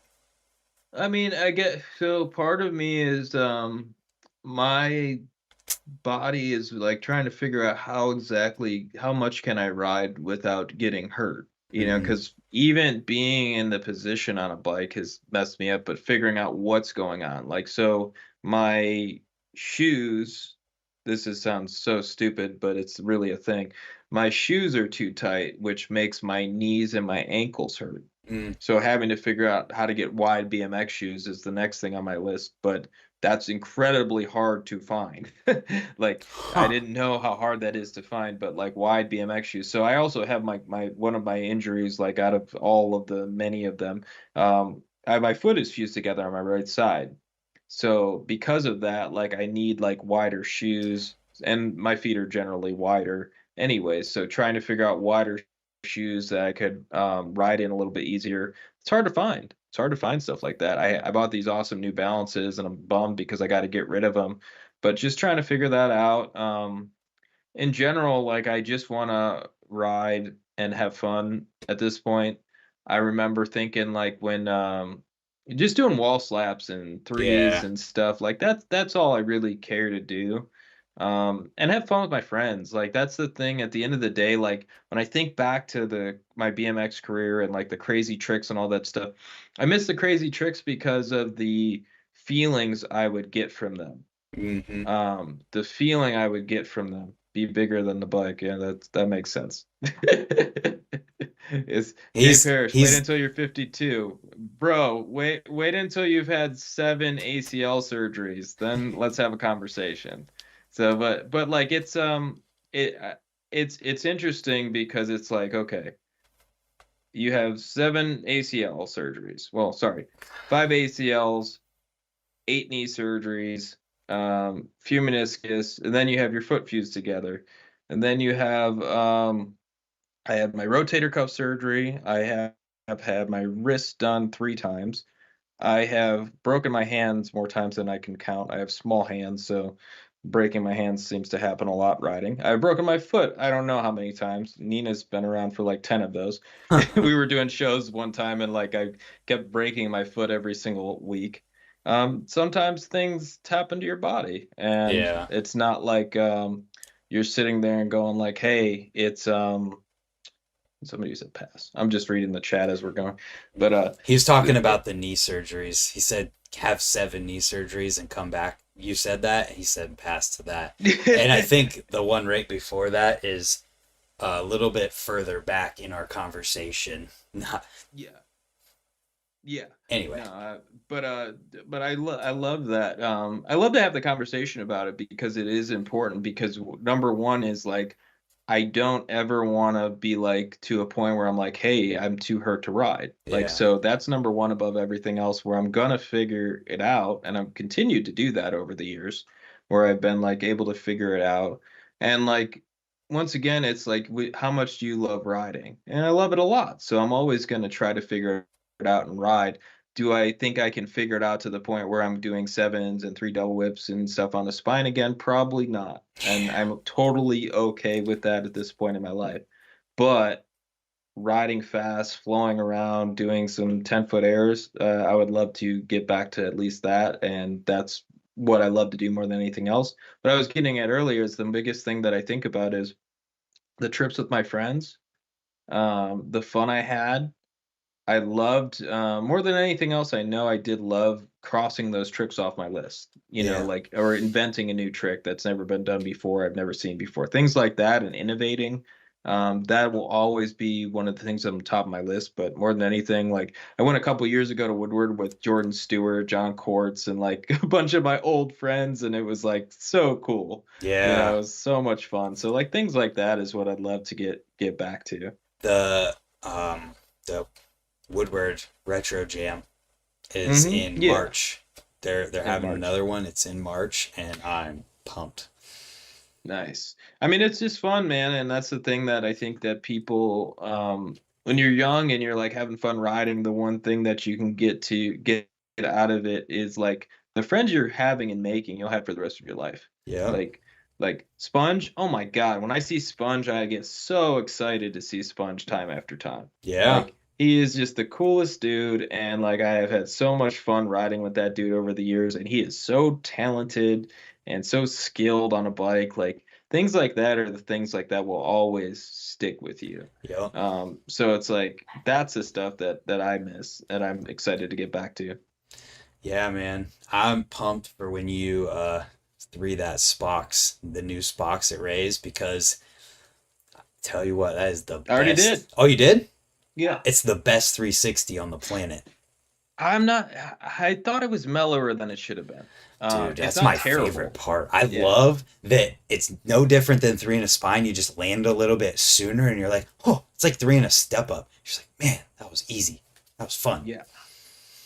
David, that's rough, man. I feel the knee replacement. That's something that they've told me a million times is on the table always. I've been trying to push through that as much as I can. The basically, I read a bunch of things about Kobe Bryant had a similar knee to me and probably you with no cartilage in it. I tried to basically by doing certain movements with your workouts. It's eccentric workouts, you can kind of create more space between your joints. So I've been trying to do that quite a bit more. It's been helpful, but once again, there's a point where you're like, I can't, I just got to get the replacement. And I've actually, but the one thing I have been seeing lately is that my buddies who've gotten a knee replacement, it's much different than it used to be. They're like riding again and having fun again and in no pain. So I hope that's you, David. Dude, do you follow Bill Nitschke at all or friends with him or anything on Facebook? I know, Bill. Yeah. Dude, he just had double knee replacements. He did the first one and then like not even a month. I don't know how long later, but it was not very long later. He got himself back to where he was like walking whatever again. And then he had the second one done just right before the new year. It's wild. Great. And That's crazy. he's the kind of person that's just never going to let it stop him either. So he could be a good person to talk about the experience of it if you ever get to the point where you like have to have it done. Yeah, I mean it's gonna come and just like it came for David, I'm sure it'll come for me. Jay Parrish, he's got all types of stuff he's talking about. I mean, it's just like they all come over time. Like the injuries they come and then just getting older in general, like things happen, but it's like the one thing that I am excited about is just to continue like the health journey and like if you really want to get healthy and feel good, just eat different. Yeah. Eat completely different. That will change your life. Intermittent fasting was the best thing I did for my body in years. Just lightening up, taking the weight off of my knees and stuff like that was a huge change. And just continue to stay active, stay mobile, Don't stay stop. flexible. Yeah, I wish I would have stayed more flexible. That's one thing if I could have gone back and if I could tell riders who are in their 20s, like stretch, stay flexible, do yoga, all that stuff, man. Your body will thank you as the years go on because that's the thing that really goes from riding is your flexibility. That's why I do candy bar, ice picks, and a booba kiss and Exactly. everything. Exactly. You Not will really, not do but it. I cannot get my leg over. I haven't been, but dude, in my prime, I wasn't getting my leg over the handlebar anymore. So I used to do candy bars at one point. I have a picture somewhere. I'll send it to you if I can find it. But I do have a picture of me doing a candy bar on a vert ramp when I was like 14. that is awesome. I genuinely don't even understand how I still do the crazy, like crazy. I just did My last trick of 2023 was a ice pick candy bar where I put my right foot over my bars, over my tire, and onto my left peg. I don't even know Well, it's how. because you still do it. It's because you still do it and you work on it all the time. You Probably. work on it all the time. BMX Pete is another amazing example of somebody who's still just shredding, and he's 44. The dude is still doing back rail foofs and 3-in spines, and just, it's awesome. I saw him shout me out. I don't remember what's his full name. Do you I know? forget his last name, but he's from Good, West good. Virginia. Oh, I know who you're He's got talking about dreads. then. Hell yeah. Yeah, yeah. No, he's a badass. That's cool. Yeah, he's That's still cool. I killing mean, it. I think that's the thing as you get older, the one thing I do, the one thing so when I look at, I had a friend I grew up with, Bobby. Compared to me, the difference in Bobby to me is I was a hucker. Bobby Mm, was not a hucker. yeah. I watched Bobby with his ability to still be healthy all these years and do things. There's like something to be said about some more balanced in riding. Like it would be nice to have been 40 and be comfortable on my bike. And that doesn't mean like those dudes didn't go through any injuries or anything. I have a stupid story where I went through too many and made stupid mistakes during those injuries. Hmm. But I would have loved to be a little bit healthier as I got older. So I wish I would have done more yoga. I wish I would have taken care of my knees a little bit more, done things a little bit differently. But those are all boring things to talk about as you get older. But it's really important if you guys are younger and riding, man. Like take care of your body as you can now. It'll only thank you later. Yep. And you'll be riding when you're 50, 60 years old. There's dudes DMC rides. I'm sure he still probably does fives and 5 bars. I haven't paid attention lately, but I know he had 50 and did a 900. So I mean, it's Moliterno, wild. he just turned Molterno, 59, and you I see saw the that. stuff he's doing. He's still doing 5 nose pick to like the slider thing out of it, Yep, nose pick yep. whip 180s over like his spine.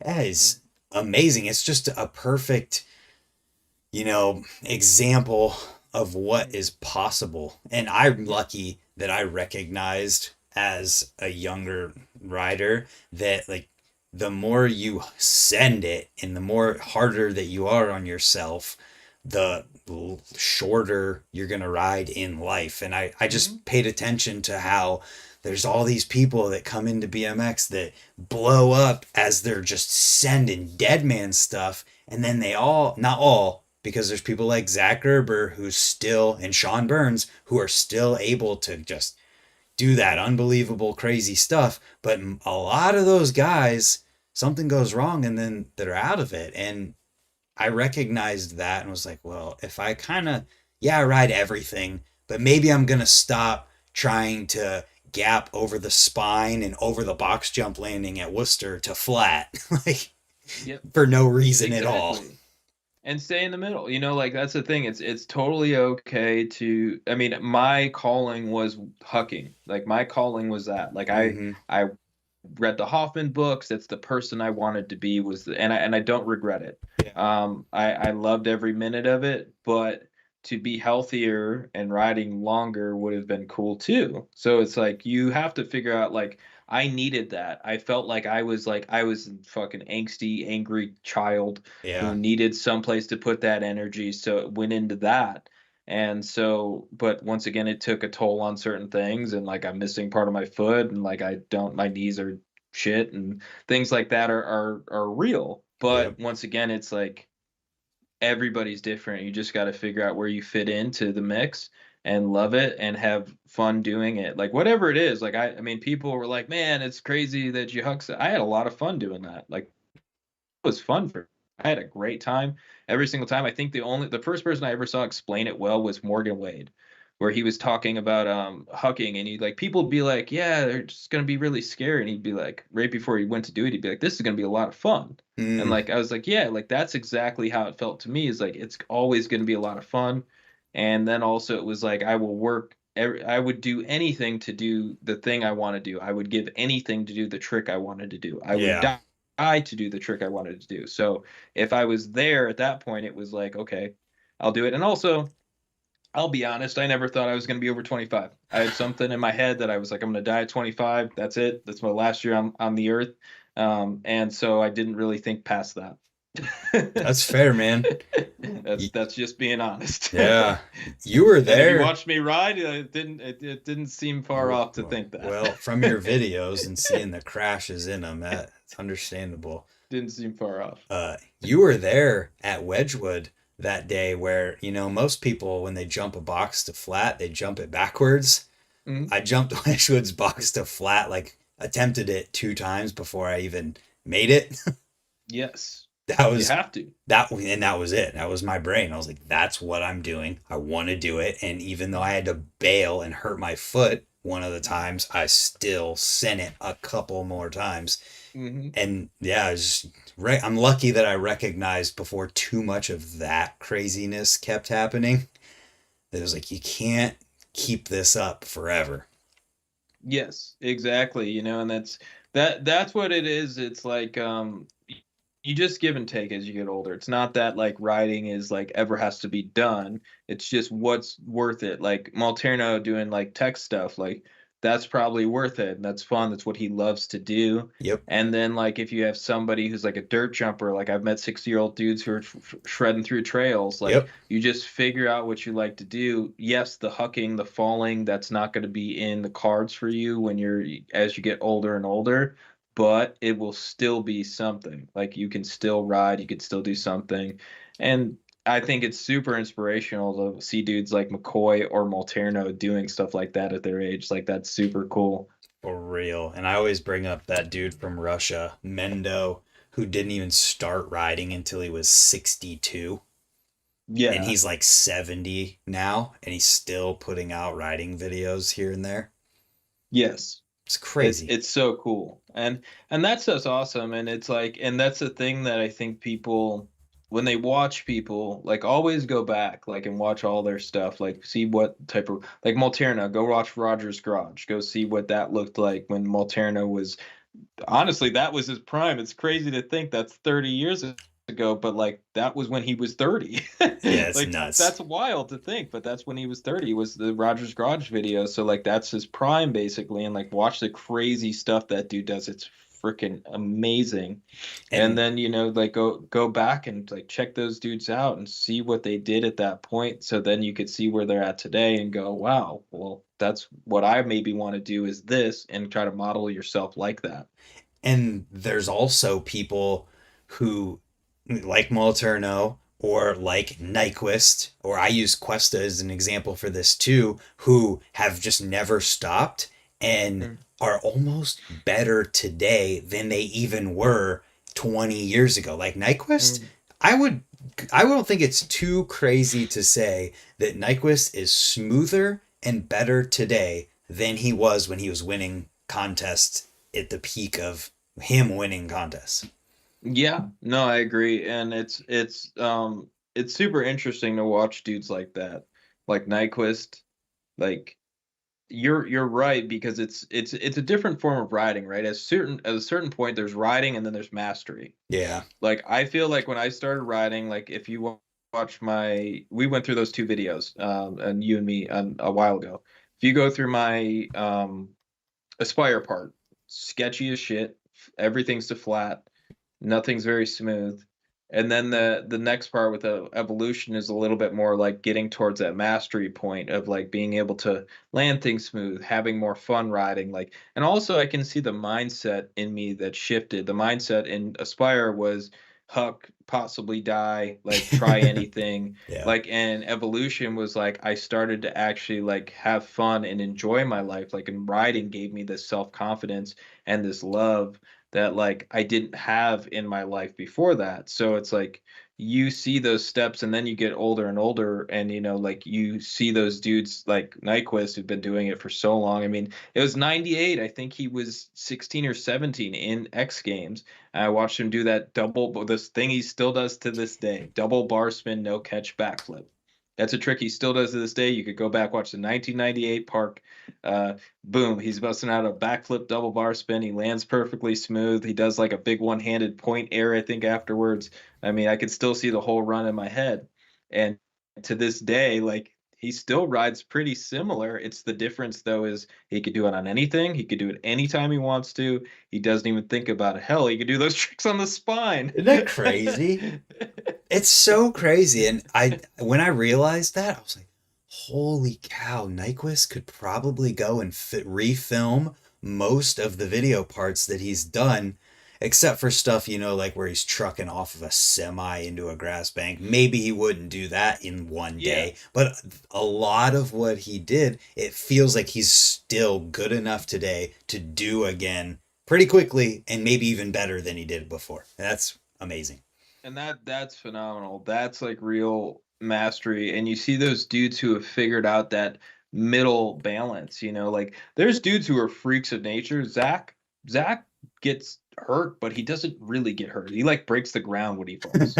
Like there's people like that, and then there's dudes who like really figured out the mixing the health and like training all together with riding, like Nyquist, who've been doing it forever and ever and ever. And even McCoy, Bestwick, those dudes did that for a long time and they stayed healthy. And then there's the Hucker dudes, and like I think part of hucking is also that mentality in your brain that you're like, I don't have much worth, like in the world. And that's at that point in my life. Like now I feel completely different. I'm a very Yeah. different person. But then that's how I felt. So like you try to do crazy things.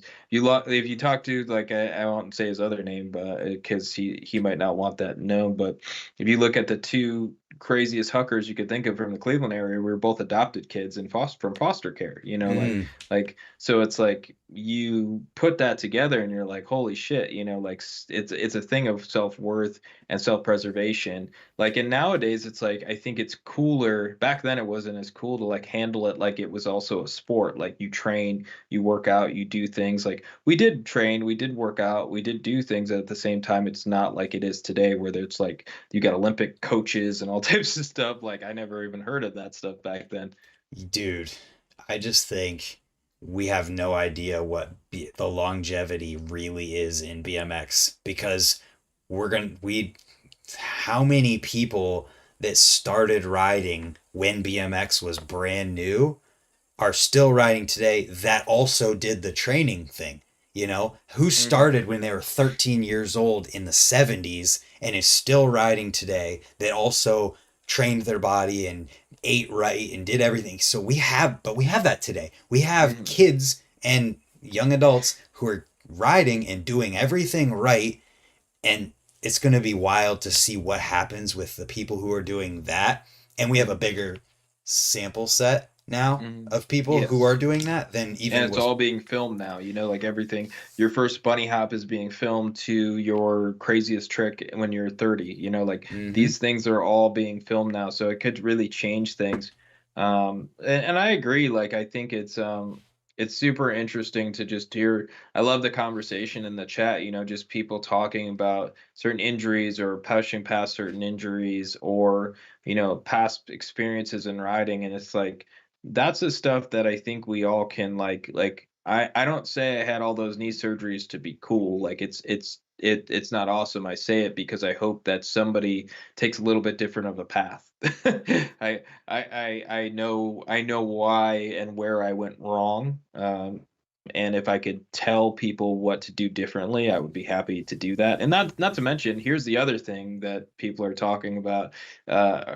When you're riding back then, I didn't like I learned sevens, three double whips hell, I learned three double whips on a spine, which is probably stupid, but I Oof. did learn three double whips on the spine. But like there wasn't foam pits. There Yeah. wasn't resis. Like I wasn't riding resis. Like so like and people now go like it's a badge of honor to ride the box jump, and I'm the old guy who will tell you no, I don't feel like that's a badge of honor. Like I feel like I would have been happier to not get hurt as much and try to do it that way. So I don't care however you learn things. I don't ever count that against people like some of the older guys do. Yeah.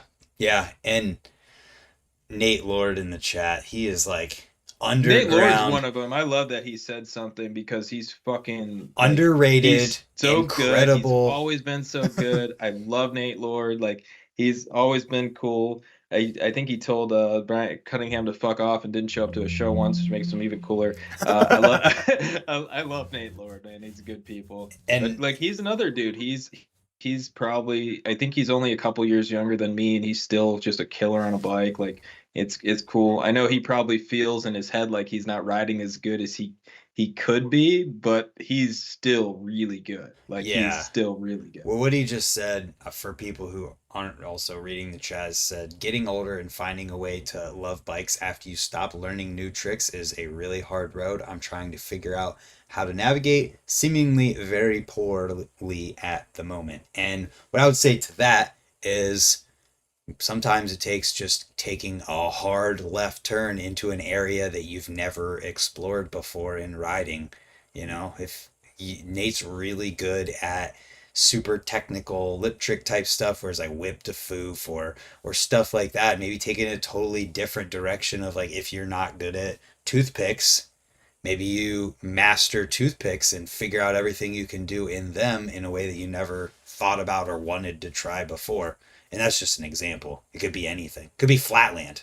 It's a thing I see a lot as we all get older, and this is a thing that like a lot of my older friends will say to me is like, "Hey man, are you like now that you're riding, now that you've gotten older, like because they think like I feel okay with it. They're like, "Oh, see, like Jason is doing his new thing and he has a fund and he does this new life and he's doing really well, so therefore Jason's figured it out." And it's like, "No, like there's mornings I get up and I'm pissed I'm not able to fucking do a 720 bar spin ever again. You know, like there's I don't nobody handles that well. Like I don't think so it's a mixture of things. I mean, I remember always seeing those interviews with Jay Miron. Um he gets out of riding, he starts woodworking, he loves his life, but you know, he's moved on, and I would be like, "Man, how do you move on?" You know, like that's wild. You could just move on to something and not ride, but it's like sometimes like you have to, but it doesn't mean that that feeling isn't still there. Like that Yeah. feeling of like loving riding and wanting to do crazy shit and like Nate Lord's a double backflip guy. Like, you know, there's nothing that feels like doing a double flip. You know, there's Yeah. nothing that feels like that. So like you have to like you navigating it well is always going to be tough. I think it's just a time thing. And over time you start to move into different areas and you start to figure out like different things you love in your life. I'm But I got to s- get going soon. okay. I've just noticed the time. It's almost 2. I got to get off at 2, so I got few minutes. Okay. Well, so I wanted to talk about your YouTube journey that you're starting. So give me the Yeah, 2 minutes on what you're actually, doing. I'm good. I do have a little bit more time. Uh, You mind if I run to the little boys' room for a second? no, get a Okay. bottle. What are you doing? Yeah, I can hold people for a couple minutes. Okay, give me one sec. Yep. He will be right back, everyone. Yeah, so I guess what I was gonna say, he doesn't need to be here for this, is that I feel like I'm really lucky that I recognized the whole getting older aspect of it and kind of like being safer with the things that you're doing to increase your longevity in riding, and also have lip lords to thank for that too, where just trying to take a certain thing like an ice pick and push it as far as I possibly can, and then when I get bored of that or I feel like I'm just getting silly with the things I'm doing, move to something else like I did with 5 taps. Trying to do every single possible combination I can think of in a 5 tap, and just continuing that, and moving in kind of a cycle, and just finding new things to push as far as I can in whatever direction. Like even this past summer at the trails, I learned so many jumping tricks that I've never done before because I'm pushing certain things in different directions. I learned how to do no foot can one handers regular and opposite, and that's something I'd never even tried before. So when it comes to this subject of longevity and how do you cope, oh, he's back already. Yeah, I've been holding that for a while, so I'm it's like currently holding it. okay. But let's talk about just what you've got going on with YouTube, and maybe start it with a little primer on just like what you've been up to for like work? I don't know, so people Uh, understand. yeah. So go back to, well, just general growing up. I had a great uncle who was a trader. Knew a lot about trading, investing. Would talk to me about that stuff. Taught me some very interesting stuff. He was autistic, very interesting, different man. One of the best people I've ever known.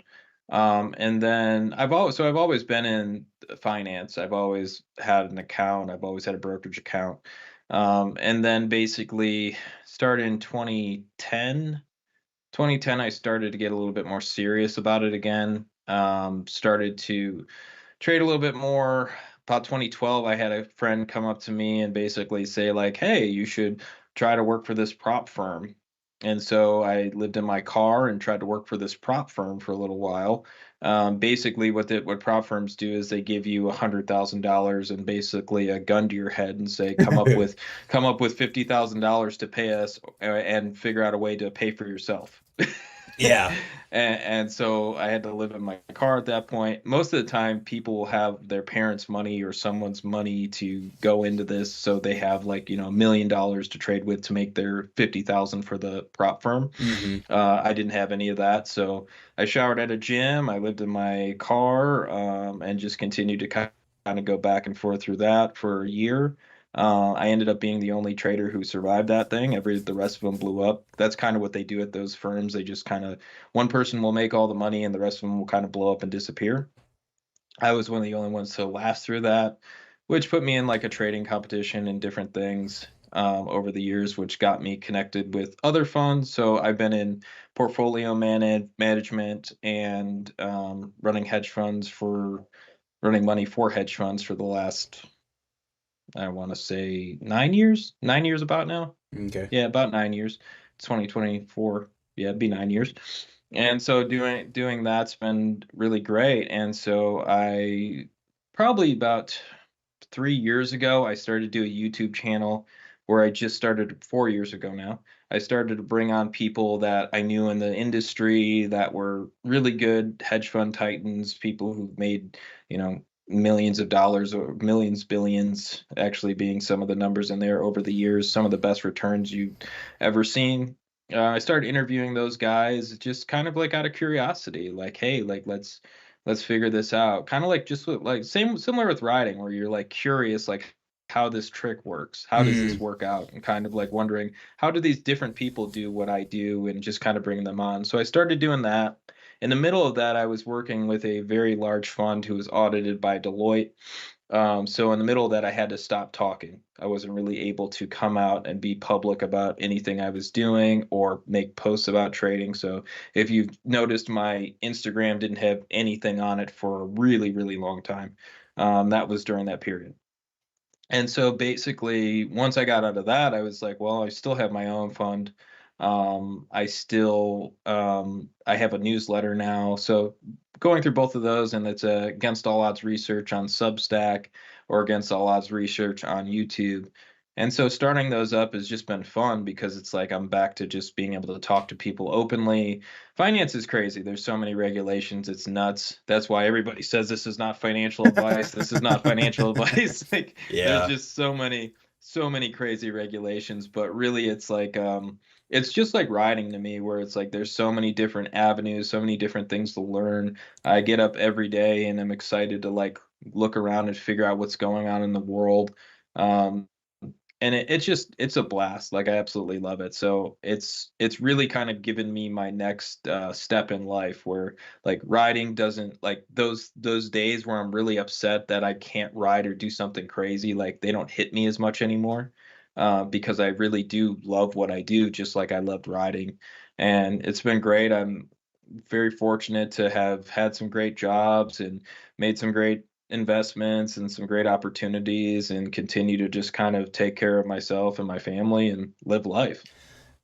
Yeah, that's really cool. So, two things. I don't know Mhm. what order we answer these in. Can you just define what a fund is? What does that mean?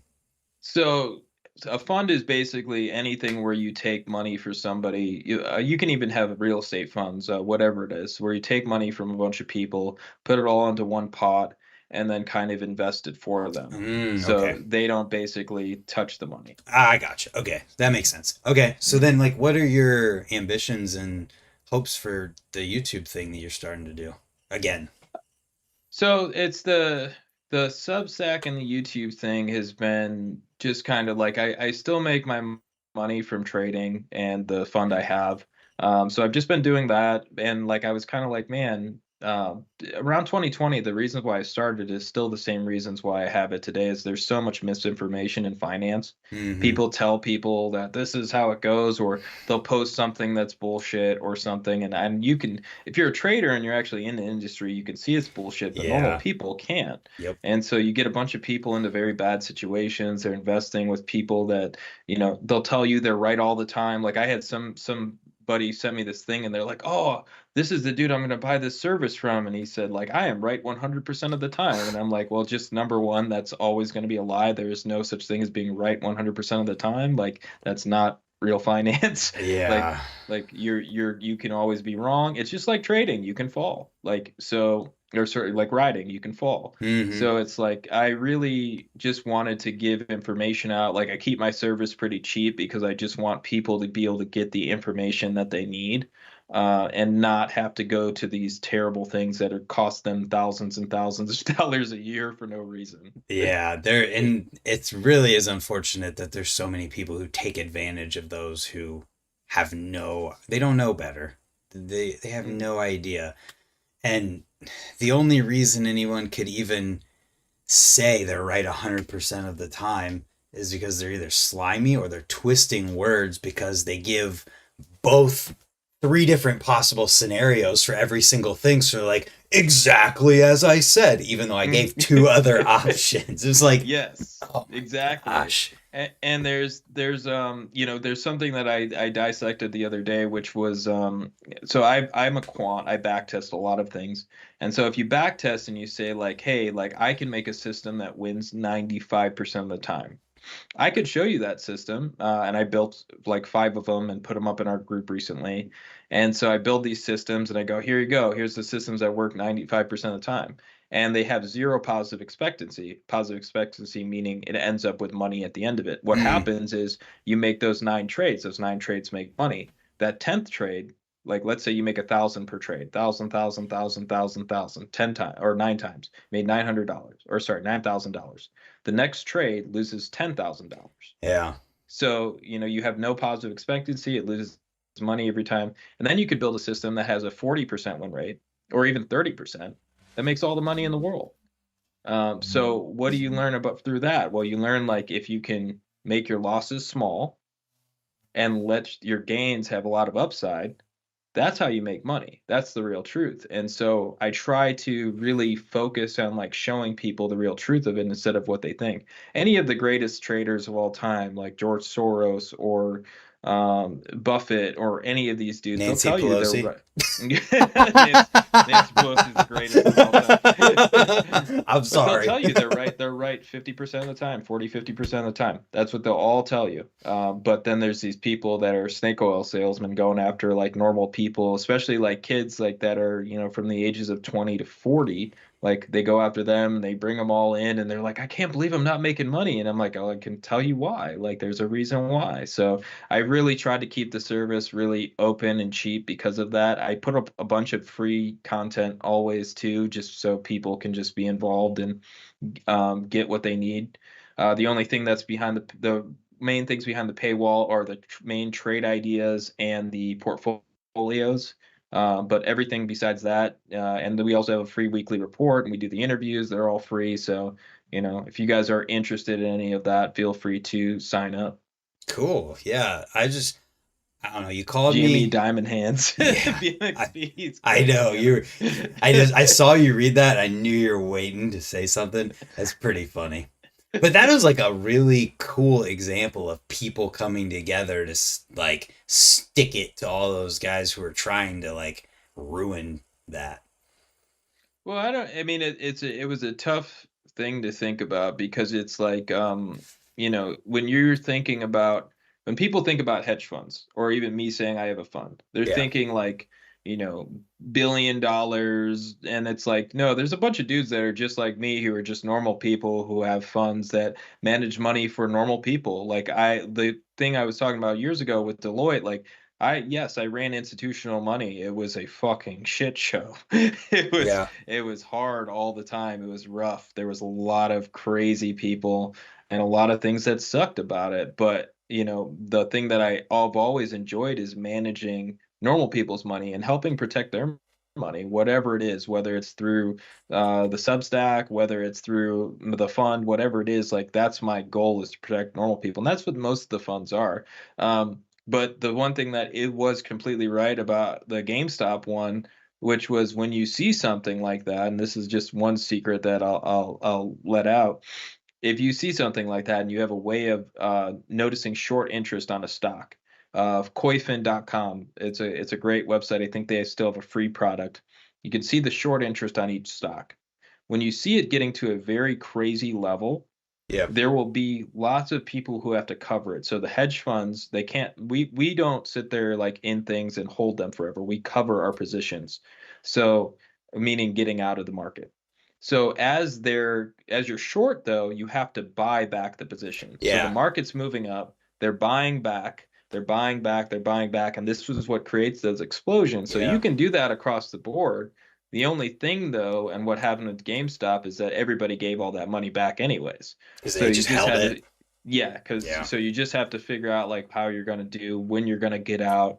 Those things are hard to figure out, but like if you can just come up with, just like trading or riding, I keep calling them the same thing. If you can figure out a game plan, you're doing much better than everybody else. But most people, they just trade and they don't have a plan. It's very emotional. That's why the markets are so jumpy. It's all emotion. It's not like the fundamentals of Apple changes 1,000 billion times a day. Or like It's just, Facebook, yes, it's just people Tesla. are emotional. Yeah, people are emotional, and the markets move with emotion. It's an emotionally driven market. Yeah. Uh, yeah. When you called me and or said you wanted to talk about YouTube stuff, man, I was just so pumped because that is one of my favorite conversations to have, is to just like, all right, what are you trying to do? What do you want? What are you already doing? All right, here's how you take what you're doing and take it to the next level or refine it to help. And then you told me how, like, oh man, I'm doing this already and I'm already here from it. I'm like, yes, love it. Yeah, dude, I appreciate the help, man. And it's one of those things where it's like I know how good I am at what I do. I know I have a really great product. However, how do you show people that you have a great product? Yeah. Like it's not something that's easy to do. So figuring that out, it's been super cool to go from, very little following to 13,000 subscribers. And, it's been continued to build up on the Substack as well, Twitter. So it's super cool. And I appreciate your help and just kind of figuring out the nuts and bolts of most of these things. Yeah. Jay, it's against all odds research. It's linked in the description of this. Like all you have to Yeah. do is click where it says it beside whatever I wrote. I wrote check out his channel or something like that. I'll post my Substack too in case anybody wants to Just check text me those that out. link and I'll put it right beside the. Oops, I just put it in the show notes. Oh, and Skype. No, no, sorry, not show note. The chat, the chat. Oh, it doesn't show up because I have not links turned off, so that's okay. Oh, okay. Uh, I'll send it in the chat. yeah, you could just send it to me and then I'll put it in the description for anyone who wants to take a look at it. And yeah, man, I'm. Do you want to open it up for questions real quick? If anybody has one, yeah, If anybody has one. I'm down. Any types of questions for Dorito? Or This. just tell me to F myself or whatever you want. Well, this is the kind of podcast that I'm interested in doing now. Like, there was a point in time where I was admittedly, there was a bunch of other people doing a podcast every week and talking to these super huge names and everything. And I was like, I was on it. I was trying to compete with that. And I wanted to do that and I was doing it. And then I just got to a point where it's just like, man, everybody's been interviewed and Mm. the people who are left don't want to do it. So, Mm. and I was like exhausted of it. And then I did a similar thing to what I did with Zach with my buddy Noah that I mentioned earlier. A Mm. week before that I did the one with Zach, and it's like, man, just talking with friends and like chit chatting about whatever. That's what I'm stoked on. Yeah, and I love it. Like I like this format because it gives people like a chance to be involved in the conversation. Like Yeah, that to me is it's like you said earlier, BMX is cool because everybody gets to be in the conversation. People get yeah. to meet their heroes, all that stuff. It's like I'm not saying like you meet your heroes right now. That's not what I'm saying. I'm saying that we're on I'm your the hero. I podcast did the as a 9. break. Yeah, yeah, as a as the podcast is on, like people can talk, they can interact, they can have conversations at the same time because that's what really keeps people involved and also helps people. Like there's people who want to learn more things. Like I'm excited, like Nate said for the amen for the getting older talk, like that gets me pumped because it's like you when you're having those conversations, like I'm older now, so I have those conversations with my friends all the time. Like, how are you handling this? How do you do this? And I had a lot of friends that were professional athletes in different sports, and they still struggle with the same type of things. If you talk to somebody who's a ex-basketball player, that's one of my friends, they talk about how when it becomes it gets a little bit chilly outside like fall, they start to like feel antsy because Yeah, like that's when their season starts, and like they're like always trying to get geared up and they don't know why, and it's like stuff doesn't really change. It just has to transfer into something. Like maybe it can transfer into trading, like for me. Maybe it transfers into woodworking. Maybe it transfers in construction, like Zach. Like whatever it is, like it can be in all of these different areas, but you have to be open to something changing in your life. You may never know. Like you're building stuff right now that you could do when you're 90 years old. yeah, Like that's something that's incredibly important because at some point your body, like my body gave up on me early at one point. Yes, it's back. I worked my way back, but I had to figure out how do I do things that are body related. I was as a kid, I made in-ground pools, I roofed houses, like things like that. So how do I do things differently? And then when you could figure that out, now you have like things that you like to do no matter what age you are or what type of pain you're in or anything. yeah, yeah, man. Absolutely. So, yeah, I don't want to take all of your free time today, but I don't see any questions in the chat. Brant's hometown heroes. That's real. Nice. That's what it is. That could be a series. Ohio Heroes.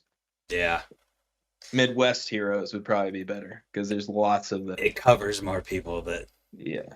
but yeah, I don't know. I'm stoked that you're riding again, chit chatting about everything, and it's fine. Oh yeah, dude. No, it's been fun talking, man. And like anytime you want to do anything or talk or chat or bullshit, man, I absolutely love just doing this. This is fun, and this is what I do for work, so I'm just chilling. Yeah, it's awesome. Uh, I don't know if I'm gonna ride this week or not, just because it's 0 degrees Mm, outside, and I don't like riding at Rays when it's like too cold. too frigid. Yeah, Yeah. we'll see. But I'll Well, let you I know. think I'm gonna try to go this week. Let me know if you do go like Wednesday or Thursday. I'll come up. I might. Now that you said that, you know how it goes.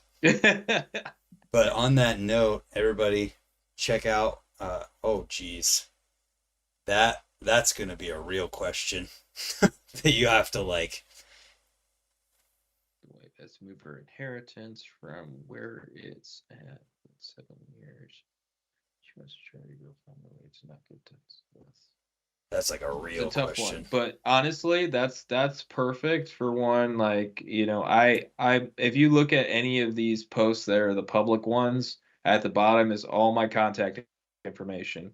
Especially Twitter. Twitter is really easy for me to get to the messenger, so hit me up on one of those, and I will absolutely answer your question. That's just something you probably don't want too public, Right. but I will absolutely answer your question. Hell yeah. Well, yeah. Thanks for your time, man. And everybody, hit the links in the description if you have any financial desires. if you want to get rich really quick, these links aren't for you. But if you want to learn for real, there they are. I'm gonna put my email in the chat for Jay Parrish, or Okay. anybody else wants to hit me up for any of that stuff. But I just don't want to say what he should do or how, because I'd have to know numbers and stuff, and I don't want to ask that on air. That's fair. So yeah, have a good day, everyone. We will see you later for a video coming out at 3:30. All right, man. Bye. Boom.